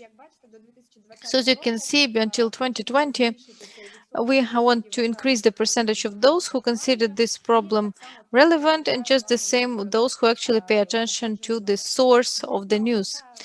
Naturally, this goal looks very ambitious, but if we talk just about awareness, this is actually the key towards all further actions. And we are working for the whole society. We have to cover various age groups. This is also the challenge, but about overcoming this challenge, I'm going to tell you a bit later in the following slide. So what do we start from? We have to cover all age groups, and for that, we need to make media literate an attractive topic. This should be a brand which works well for different population strata, because actually media literacy as such is very tried topic. People have a hard time recognize that they're not media literate. Sometimes they don't even understand this notion. Very often, when we talk about Western countries which conducted media literacy, they did research. It turns out that even teachers who taught media literacy did not understand what it was. They thought it was using contemporary technologies or simply traditional literacy. So that's the task that we have. We have to form a clear understanding of the mission of our project and also make this interesting and relevant as a topic. It is also very important to find this connection with the audience. We also have to study and see what kind of points are there, how we actually press them with our issue and form this positive connection with media literacy. And also, therefore, this will allow the audience to see the reaction of a project and actually make those changes. Very important elements that's actually the exchange of international experience. We have to tell more This talks about what we do, what are our achievements, because you can see in the slides the index of media literacy, they haven't even measured that. We are not even on that list. We are the country which actually wants to see it, and about first with that we're there in the top 20. Another thing is actually coordination of effort with the Ministry of Education, Ministry of Digital Transformation, and this market of media literacy. There are lots of players now which actively work on this topic. They have good result. The only problem is that they are all very often not systematic. They are very spread apart, and we really want this to help this organization to work together on one ambitious goal. And another thing is that this uh, actually leisure platform media literacy, there are platforms, similar platforms in Sweden and also in European Union, some develop platforms, so that a person who is interested in this topic or hears something for information campaign, so that they know where to go. If they Google it, no, so that they don't make 8 or 10 clicks before they find the systematic information, so that they immediately go to our website, and so that they have this systematic information which is very accessible. And this is going to allow us to inform the society about what we're doing, what are the changes, and which organizations do what on this topic. And for now, these are the short statements. Further on, we actually want to have this presentation more detailed. What is specifically happening? We plan to do that very soon. And we also hope that we're going to share more news about what the project does and what are the following steps. Thank you, Valeria. And I give the floor immediately to Evgen Fedchenko. Here, I would agree with Valeria that Ukraine really is not a novice in that process in media literacy. I think that here we already started solving this problem in 2014 when it became clear how serious it is and how it influences different issues, including national security. And of course, in the 7 years that we are in this business, very often I've heard some very simple solutions that proposed how we could solve the problem with disinformation. I was provided 3 examples. First, having an efficient regulator, quickly have the reform, of course, which could then solve the problems, like, for example, with the shutdown of the suspension of the free TV channels, and also saturating the market with high quality content. Well, of course, these are all very good and solid solutions, but they are all very long term, and the same pertains to media literacy in general. That is a very long term process. What we started on level of debunking fake news, one of the ways to fight disinformation is just a tactical response to the problems which have already emerged. Media literacy is a strategic and long-term task. And here Valeria provided an example of Finland and why this experience is successful. They always refer to it, but it's because Finland started working on this problem a long time ago. And the longer you work on it, the earlier you start talking about media literacy, I mean the earlier age, then the better is the result in later stages. And another important moment, we have to understand that there is always this game with the changing results, so that we don't say, okay, we achieved this and that success, and then we can stop. Because, for example, every year we follow this internews surveys, and we saw them that talks about them or stop fakes. We see, for example, a great decrease in the consumption of Russian media content, which is a very positive thing. We see a lot less trust to Ukrainian content, even the people they consume it. That's also a positive signal, but we should not stop on that, because these are the things which can very easily put back. And this spring, Stop Fake started working with Facebook. What Katerina Skruk was saying, one of our main topics with which we're working is COVID-19, and the level of understanding which we are going to see in Ukrainian community, actually, it's sometimes even terrible because we saw how different are groups demographical in Ukraine, and they are not actually literate at all in many issues which pertain to safety and also attitude and the things which Ukrainians offer to each other to use for treatment, starting from lemons. I don't remember when those lemons simply disappeared in all shops, or ginger root. And we have this inner joke that, like, let's finally bring soda bicarbonate where it should be, because treating with soda bicarbonate from COVID, as many Ukrainians offered, this is not a healthy situation. And this very slice in this issue, because when we talk about media literacy, it is rather abstract. When we talk about health of every person, that's a very specific thing. And we always give the credit to this person, that this person has to take care of him or herself. And the media studies, they actually say that they are very smart and they are supposed to help themselves all the time. But from our empirical experience, we did a lot of studies during the last 7 years, actually.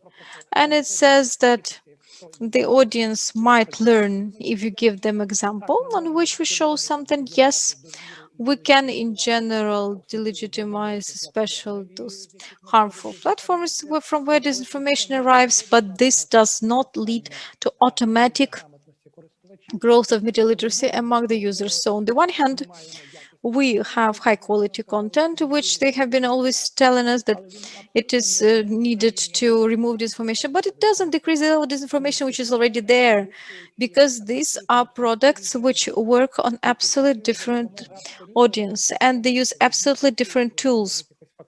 Some of them use like facts and things, real facts, and others just work with the help of emotions, pseudoscience, some conspiracy theories. I would just call them fantasies, because I mean, a theory is something you can prove with the help of facts. But as for conspiracy theory, you cannot prove it. It actually brings us to nowhere, and this all lives its own way. And sometimes it's very hard to convince people, even in the most obvious things. And just the same, when we started labeling content on Facebook, also that had huge resistance, like, and they said, well, it's not Russian disinformation that undermines the security of our country.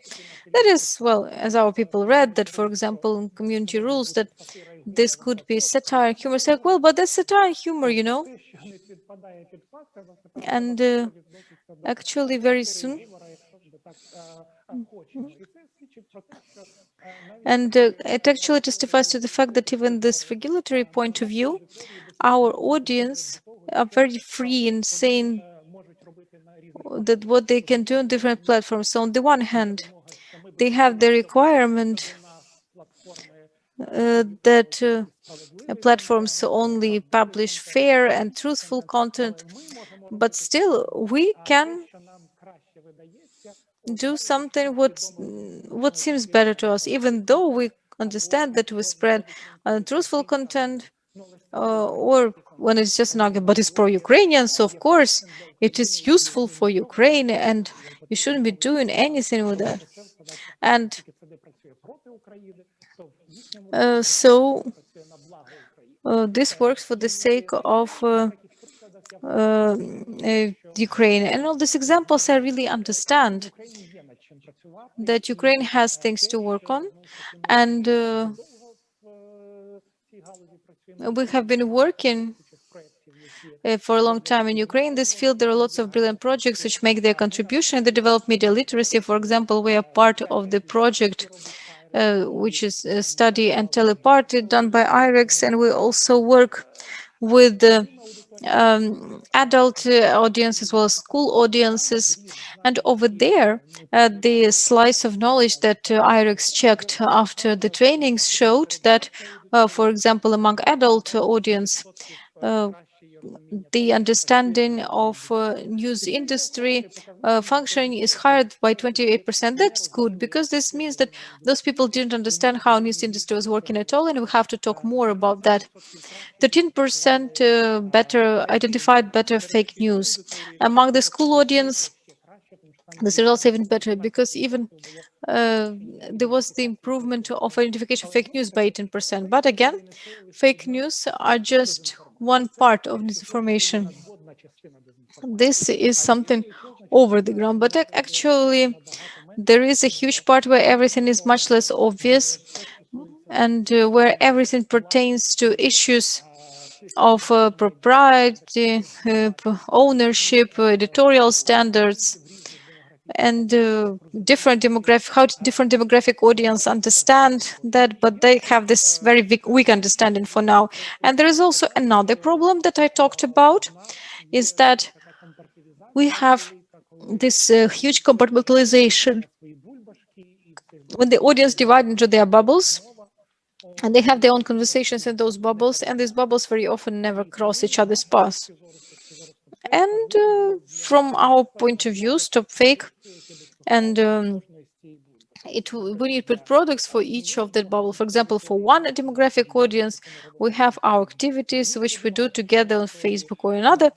For example, audience, we have a website, we have TV products which we are making in. There are also radio products. For example, Radio Svoboda for Crimea and Donbas reality. And also we had newspaper for Donbas. Now, unfortunately, it is not there anymore because this product didn't find any more donors. But this was also an important element because a newspaper, like a real newspaper, was that we actually brought it to pre-front zone, and we could actually read about Mediogram. We could explain that on specific cases and examples, how we should actually explain them. And another direction which we're working is actually education of the students. Like, for example, because Stop Fake works attached to Cave Mohila School of Journalism, there are some new findings that appear. We immediately introduce them in the study process because we work with the future journalists and we are making it a part of our study process. For example, having a course on fact checking, having also introduced a course on countering disinformation propaganda. These are the things which also work for the future. That these are actually the people who in a year or two are going to work in newsrooms and are going to have huge audience. And then by studying them, we actually work on this audience to be actually educated much better. And again, as a person from education, I always speak of saying that education is important. It needs to have this lengthy character, and actually for the whole life, it has to stay with the person, especially due to the fact now that the technologies are developing, how quickly and the new platforms develop, and actually also Stop Fake always talk was for smart regulation, because actually if we start looking at democracy as a domain of lawlessness, then of course it's just going to cause more noise, information chaos, and actually there was Karl Popper who talked about the paradox of tolerance, that this tolerance actually causes the loss of tolerance. And that's why we have to imagine how different stakeholders in Ukraine can actually start working on strategic plans so that in 5 or 10 years we manage to achieve those results, which we would be proud of, and so that we could say that this helped us to make the process of consuming media in Ukraine much healthier, more transparent, and also more useful for the audience and for those who actually make all those media. Okay, thanks, Yevhen. And Valeria, I'll allow myself to ask one question, and this is somewhat similar to the question that we already see on the chat. Is there a vision about introducing media literacy as a subject in high school or universities? That's a question to each of you. And first Valeria and then Yevgenia are going to answer in the order that you spoke. Do you believe that there should be a separate subject at school or a separate subject in the university on media literacy or informational literacy, how it is written, or digital literacy or something else? Do we need a separate subject? Думаю, що не треба. До речі, цікаво. I don't think we need it. Incidentally, media literacy, information literacy is how to work with information, how to look for proper information. That's different. However, as regards schools, realistically, school students already have quite a lot of burden at school, and many parents complain that there are too many subjects and school students don't have proper time for it. So if we introduce media literacy as a separate subject, it can give us the reverse effect, when one would feel, well, like not much desire to study it because it is forced. And practice shows it not always works. And it has worked in Finland, but we have a different context. We need to understand that. IREX is now working on it, introducing certain media literacy elements. I think it works much more effectively rather than if it was one school subject.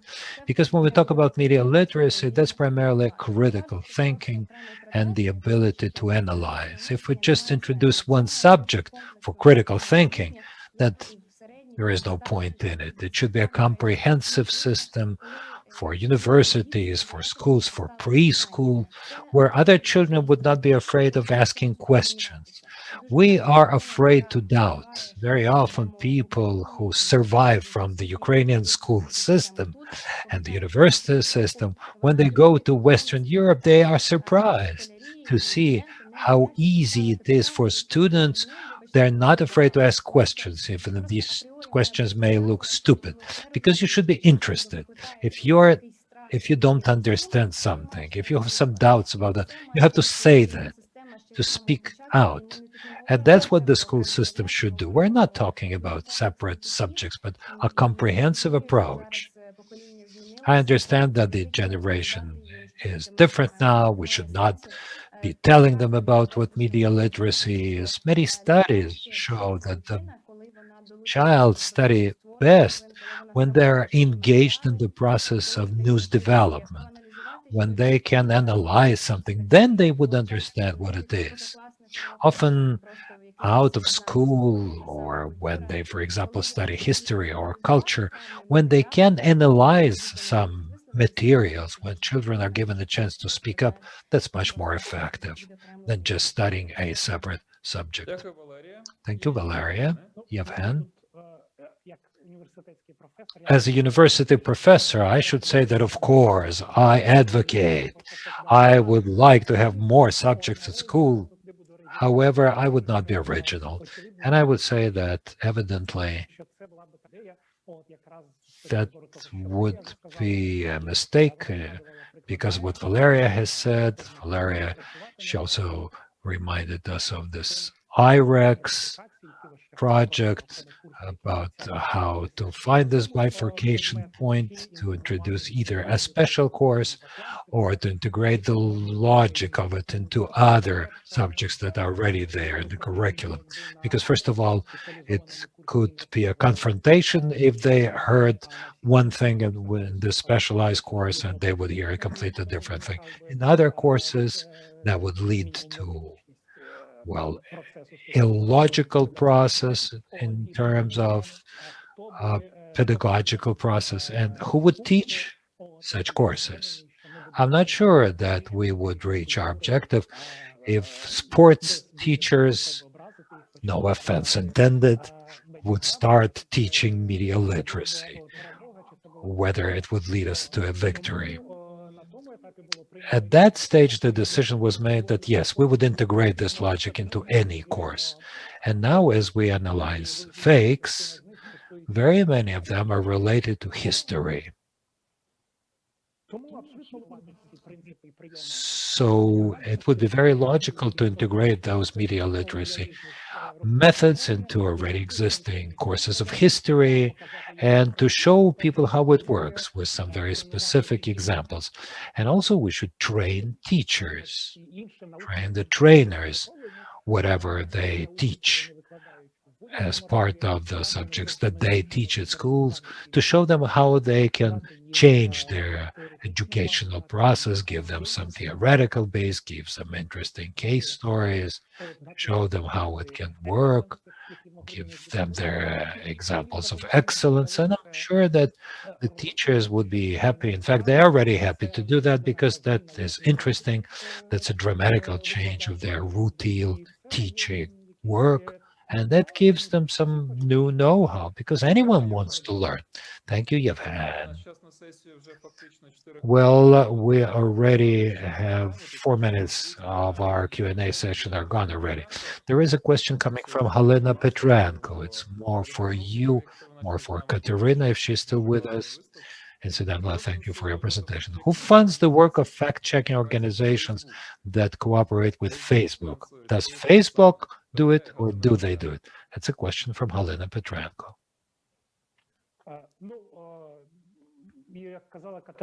As Katerina said, StopFake and VoxChecked are external organizations, third-party fact-checking organizations that Facebook finds all over the world. It now has more than 80, exactly 80 organizations like that do fact-checking. We have 2 of them in Ukraine, but we all work under one standard. We communicate with one another very actively. We're aware of the problems of other regions of the world. That's why we can say that here the fact checkers of different countries, of all the countries, should come together. We all are on the same note. Where do you get the money? That's your own business, right? It's not Facebook that funds you. No. These are our relations with Facebook. It's bilateral relations.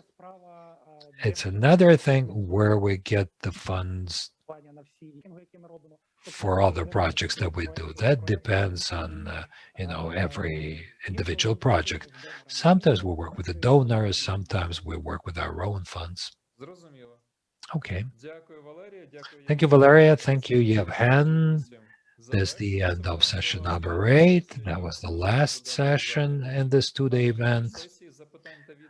And now we have the Q&A session where questions can be put to anything that was said yesterday or today. I'm giving the floor over to Helena Smirnova, who would moderate this session. Thank you.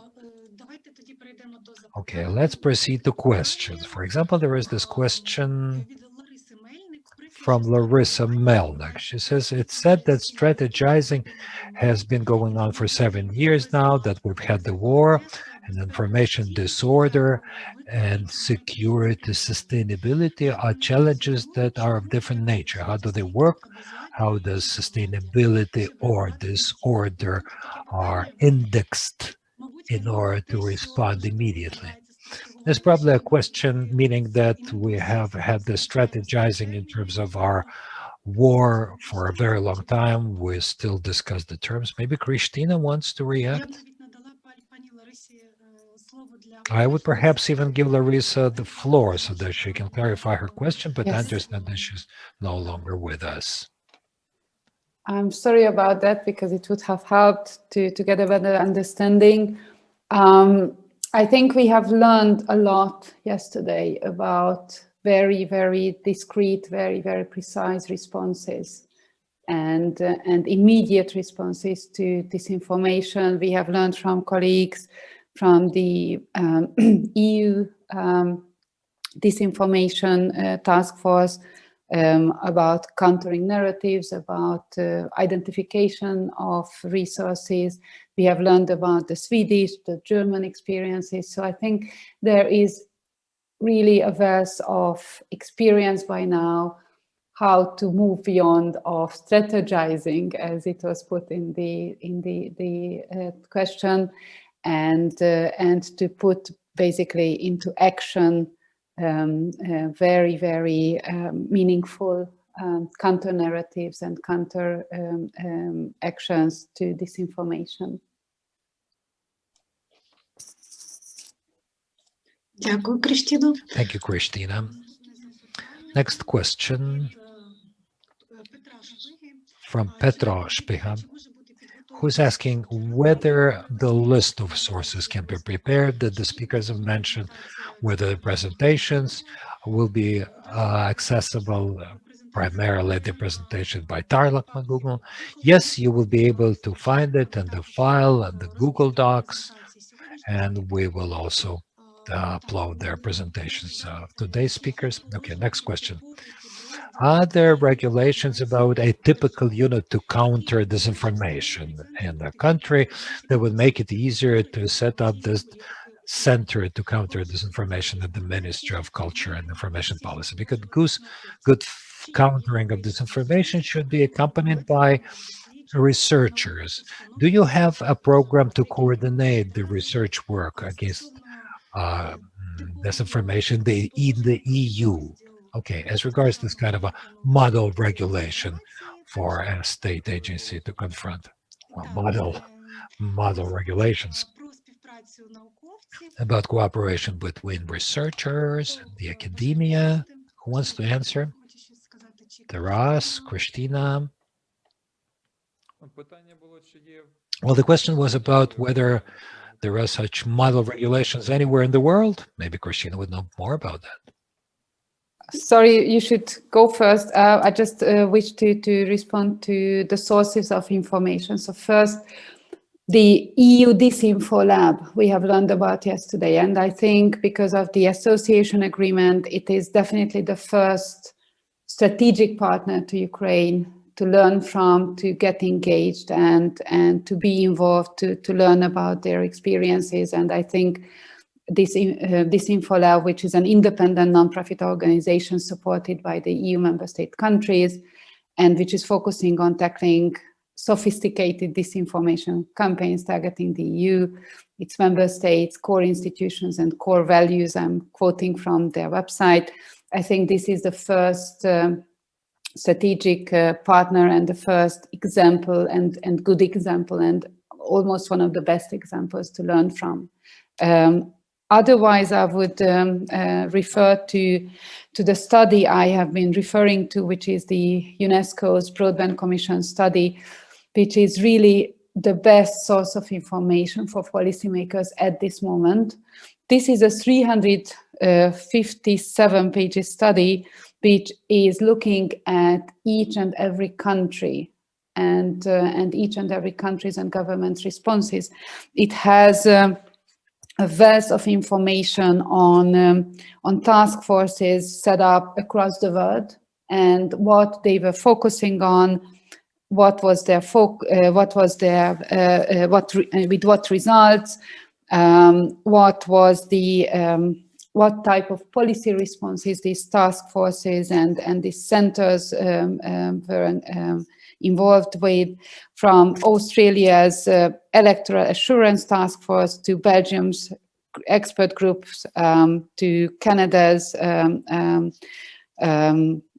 committees. I'm just looking at Denmark's elections task force, the Estonian Cyber Defense League, many European examples. You could look at UK, Spain, Sweden, so many countries Ukraine could look at and reach out as strategic partners in this regard. But again, this source of information and this study was really made for policy making purposes and to learn from. Thank you.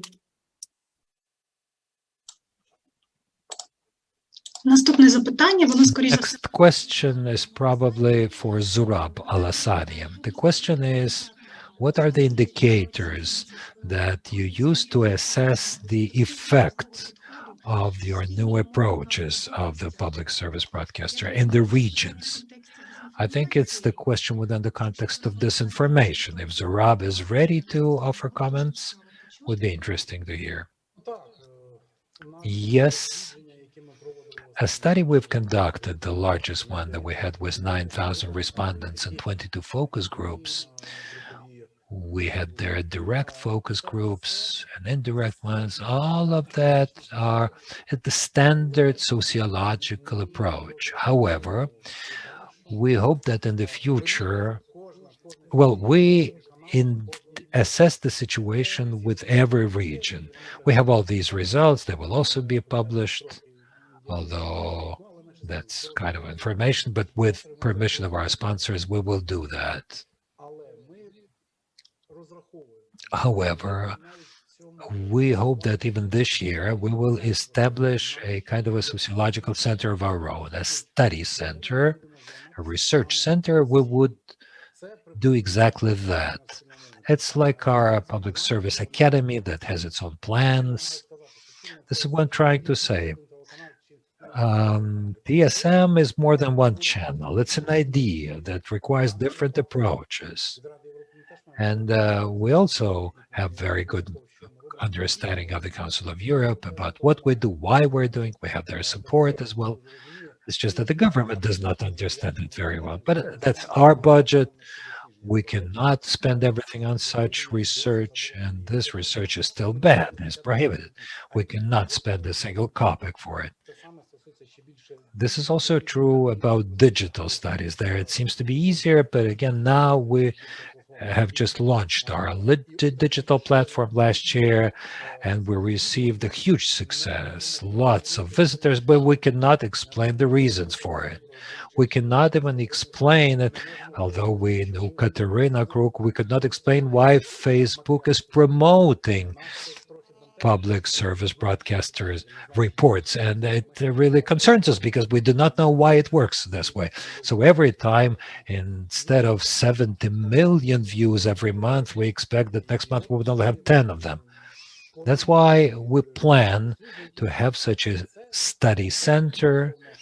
And as to the regions, well, yes, I can disseminate this information, give you a full report to anyone who wishes to. Our report is 200 pages. If you're interested, go ahead. Thank you.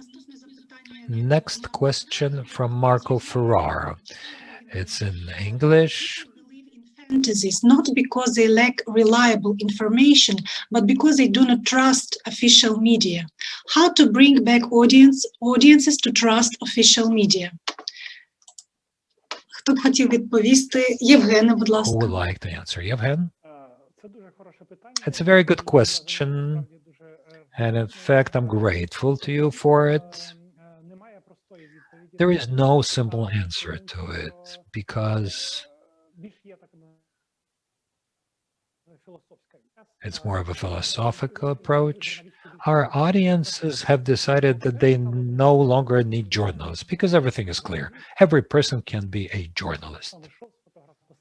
You go there, you take a picture, you upload it, you have 500 retweets, etc. So at a certain point in time, people started thinking that media are about to die out because we can solve all the problems by ourselves. But then it became evident that the media are more than just gathering information, publishing it. When people needed some professional analysis, what was happening in the US elections, what's happening with COVID, there are some complicated issues that people cannot really understand completely themselves as they walk along the street. And more people started saying, well, maybe it was too early for us to get rid of the professional services of journalists who have always been the intermediators between the events, who have always been the interpreters of those events, because finally they needed that element of interpretation. Anyone could go visit any website, get lots of data, but the question is what one should do with this data, whether every person from the audience would be able to interpret it. I think it's a good chance to bring the media back and to restore this trust to the media, because the media have been and are professional interpreters of the events. And this is the most important message that we have to deliver to our audiences.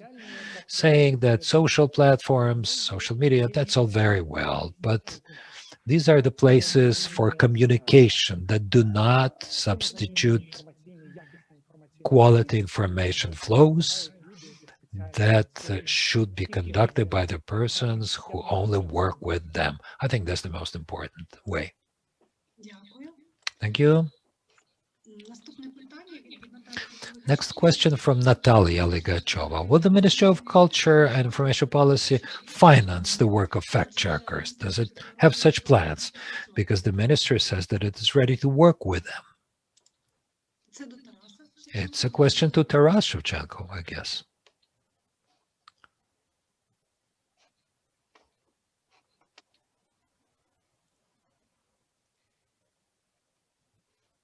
Або Секунду, підвисає інтернет. добре. Just a second. Не почув, не встиг. Well, I've heard Мікрофон щось the question. Я двічі проводив Well, I've статті наради had з фактчекерами. two large meetings with the fact checkers, and everyone said that they were ready to cooperate. Frankly, the issue of funding by the ministry was never brought up by a single fact checking organization. Зрозуміло. All right. Next question comes from Olena Kolachinska and also to Zuraba Lasania, because it's about public broadcasting. How did you assess the work in the regions? Did you involve any sociological companies who financed your work and want to see the results of the sociology? Well, that's probably Well, it's almost the almost same question it was before. question. I'm ready to give you present the full the report. We never report. We hired, didn't any company. have a campaign. We just had some field workers, and just the and same. our team The went company to went every all over the region, and there regions, we all over. gathered focus They groups, so these gathered are focus two group different types discussions, of and but studies. actually, I see the results they are with now the monitor on right the monitor in front of me. The only thing I just cannot do it without the donors' permit of permission, the donors because they are the co-owners of the information. They are never members, so that they any donor actually banning anything like that. I forbid think we everything can to us. I do think that. it's possible. So, Helena, Helena, if I make you if intermediate you between can us, be a can I go-between, actually pass I that to will you, give and this then you information might to you, pass and them then to you'll be able everyone? to Is it share it with possible to anybody do who that? wishes. Yes, sure, you All can right, do let's that. do that. Okay, great. Так, ну, наскільки я So, знаю, well, as far as I understand, we don't have any more questions now, and quite possibly somebody from the experts would like to add something. If not, then we are passing actually to our final part, the results of our event. Thank you so much. And I think I should give the floor to Taras to sum up the learnings of this seminar and the takeaways of the 2 days event, and possibly to you, Galina, about the takeaways and the next steps forward. Thank you. Дякую, Крістіна. Як на мене, це було Thank you, Christina. In my opinion, it was a fantastic 2-day event. There were lots of participants and also international experts, because for us as the ministry, it was very valuable for us to get that information about international experience and the work of different centers in different countries. I mean, not actually probably their provision, but their content work. But this is what I have heard during these 2 days. We documented that. So I personally am very happy that this expert discussion took place. And this really was an event which was very good, very content-packed, and also practical. We documented lots of ideas and a lot of advice where we would need to have some detailed information. With some of that can be taken into work. For some, it's clear where we should be looking for information and ask. We actually had blogs and sessions, international standards, the standards of the Council of Europe, how in the Council of Europe they determine the regulation of in the European Union on the European level. And again, we knew about some of them because the European Union, European delegation are our reliable partners in that as well. and in general. So that was also a very valuable experience at the session which I moderated yesterday, where we talked about Sweden, Germany, and Estonia. 3 different countries, some things common, some different, and actually the topic of disinformation, which continues to dynamically develop. I mean, there are no single standards there, like even for social broadcasting, where in many years they have worked very clear criteria and standards, which can be interpreted in different ways, but still the clarity is rather significant there. In disinformation, we don't have that significant clarity. There are different approaches, there are different peculiarities as well as cultural peculiarities of every country, and also different reaction of these countries. By the way, I would also like to recall now that actually during the last 5 years, when Ukraine had to face disinformation, it actually was the reason of war, was actually breaking up war in the East. Now, then the Western countries didn't really understand us well enough. When Ukraine talked about reaction and limits, we got an answer like the statements about freedom of press, rights of journalists, the need to keep to the standards. And only after European countries somewhat felt on themselves. I mean, they didn't feel everything that what Ukraine felt, but at least they felt something on themselves, and then the reaction started changing as well as the understanding. So Estonia, which is also very close to Russia, or Sweden, which is not that far, but in our digital times, nobody is far, because due to through computer networks, everything is spread rather quickly.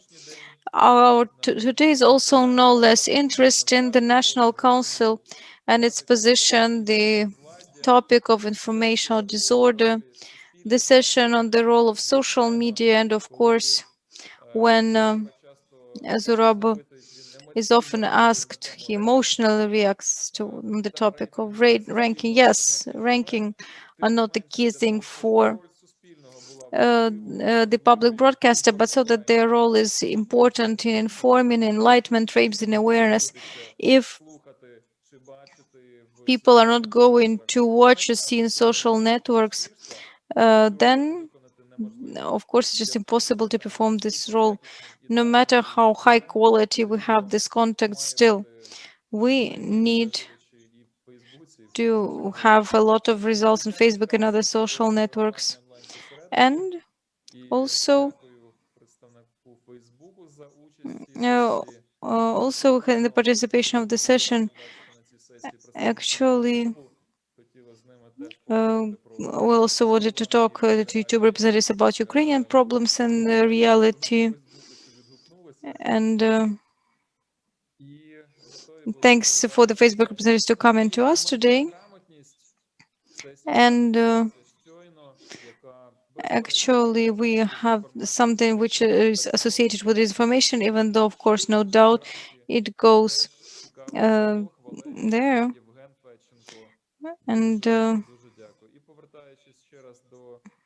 And coming back to how we started the discussion with Kristina Rozgani and with Galina Smirnova, and in my opinion, everything that we planned in our first discussion and wanted to have that, it all happened 100%. If we could actually do it more, we would have done it more.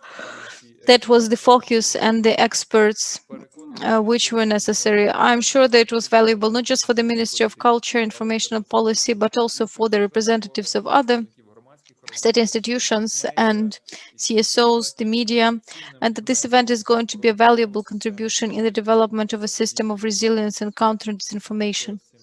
So thanks again, everyone. Thank you so much, and thank you so much for pointing out the raising awareness and alertness within the European Union after the European Union as such and the European Union member states became themselves targets of disinformation, propaganda, and as such. And maybe this helps to more meaningful cooperation in this area. I really had this kind of feeling, and I think this is very, very important. And So what we could say is best luck with the strategy of the ministry and best luck with setting up such a task force and such a response unit. So thank you. Kalina, floor is yours.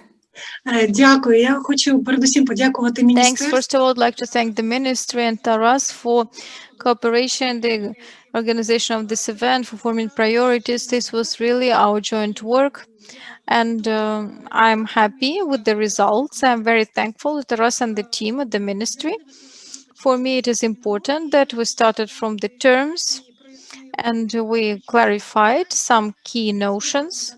We tried to give them some Ukrainian translation, discuss different approaches. We understood, but I understood it for a long time, that disinformation is a global phenomenon. Here, one country will be unable to achieve success without cooperation or exchanging experience.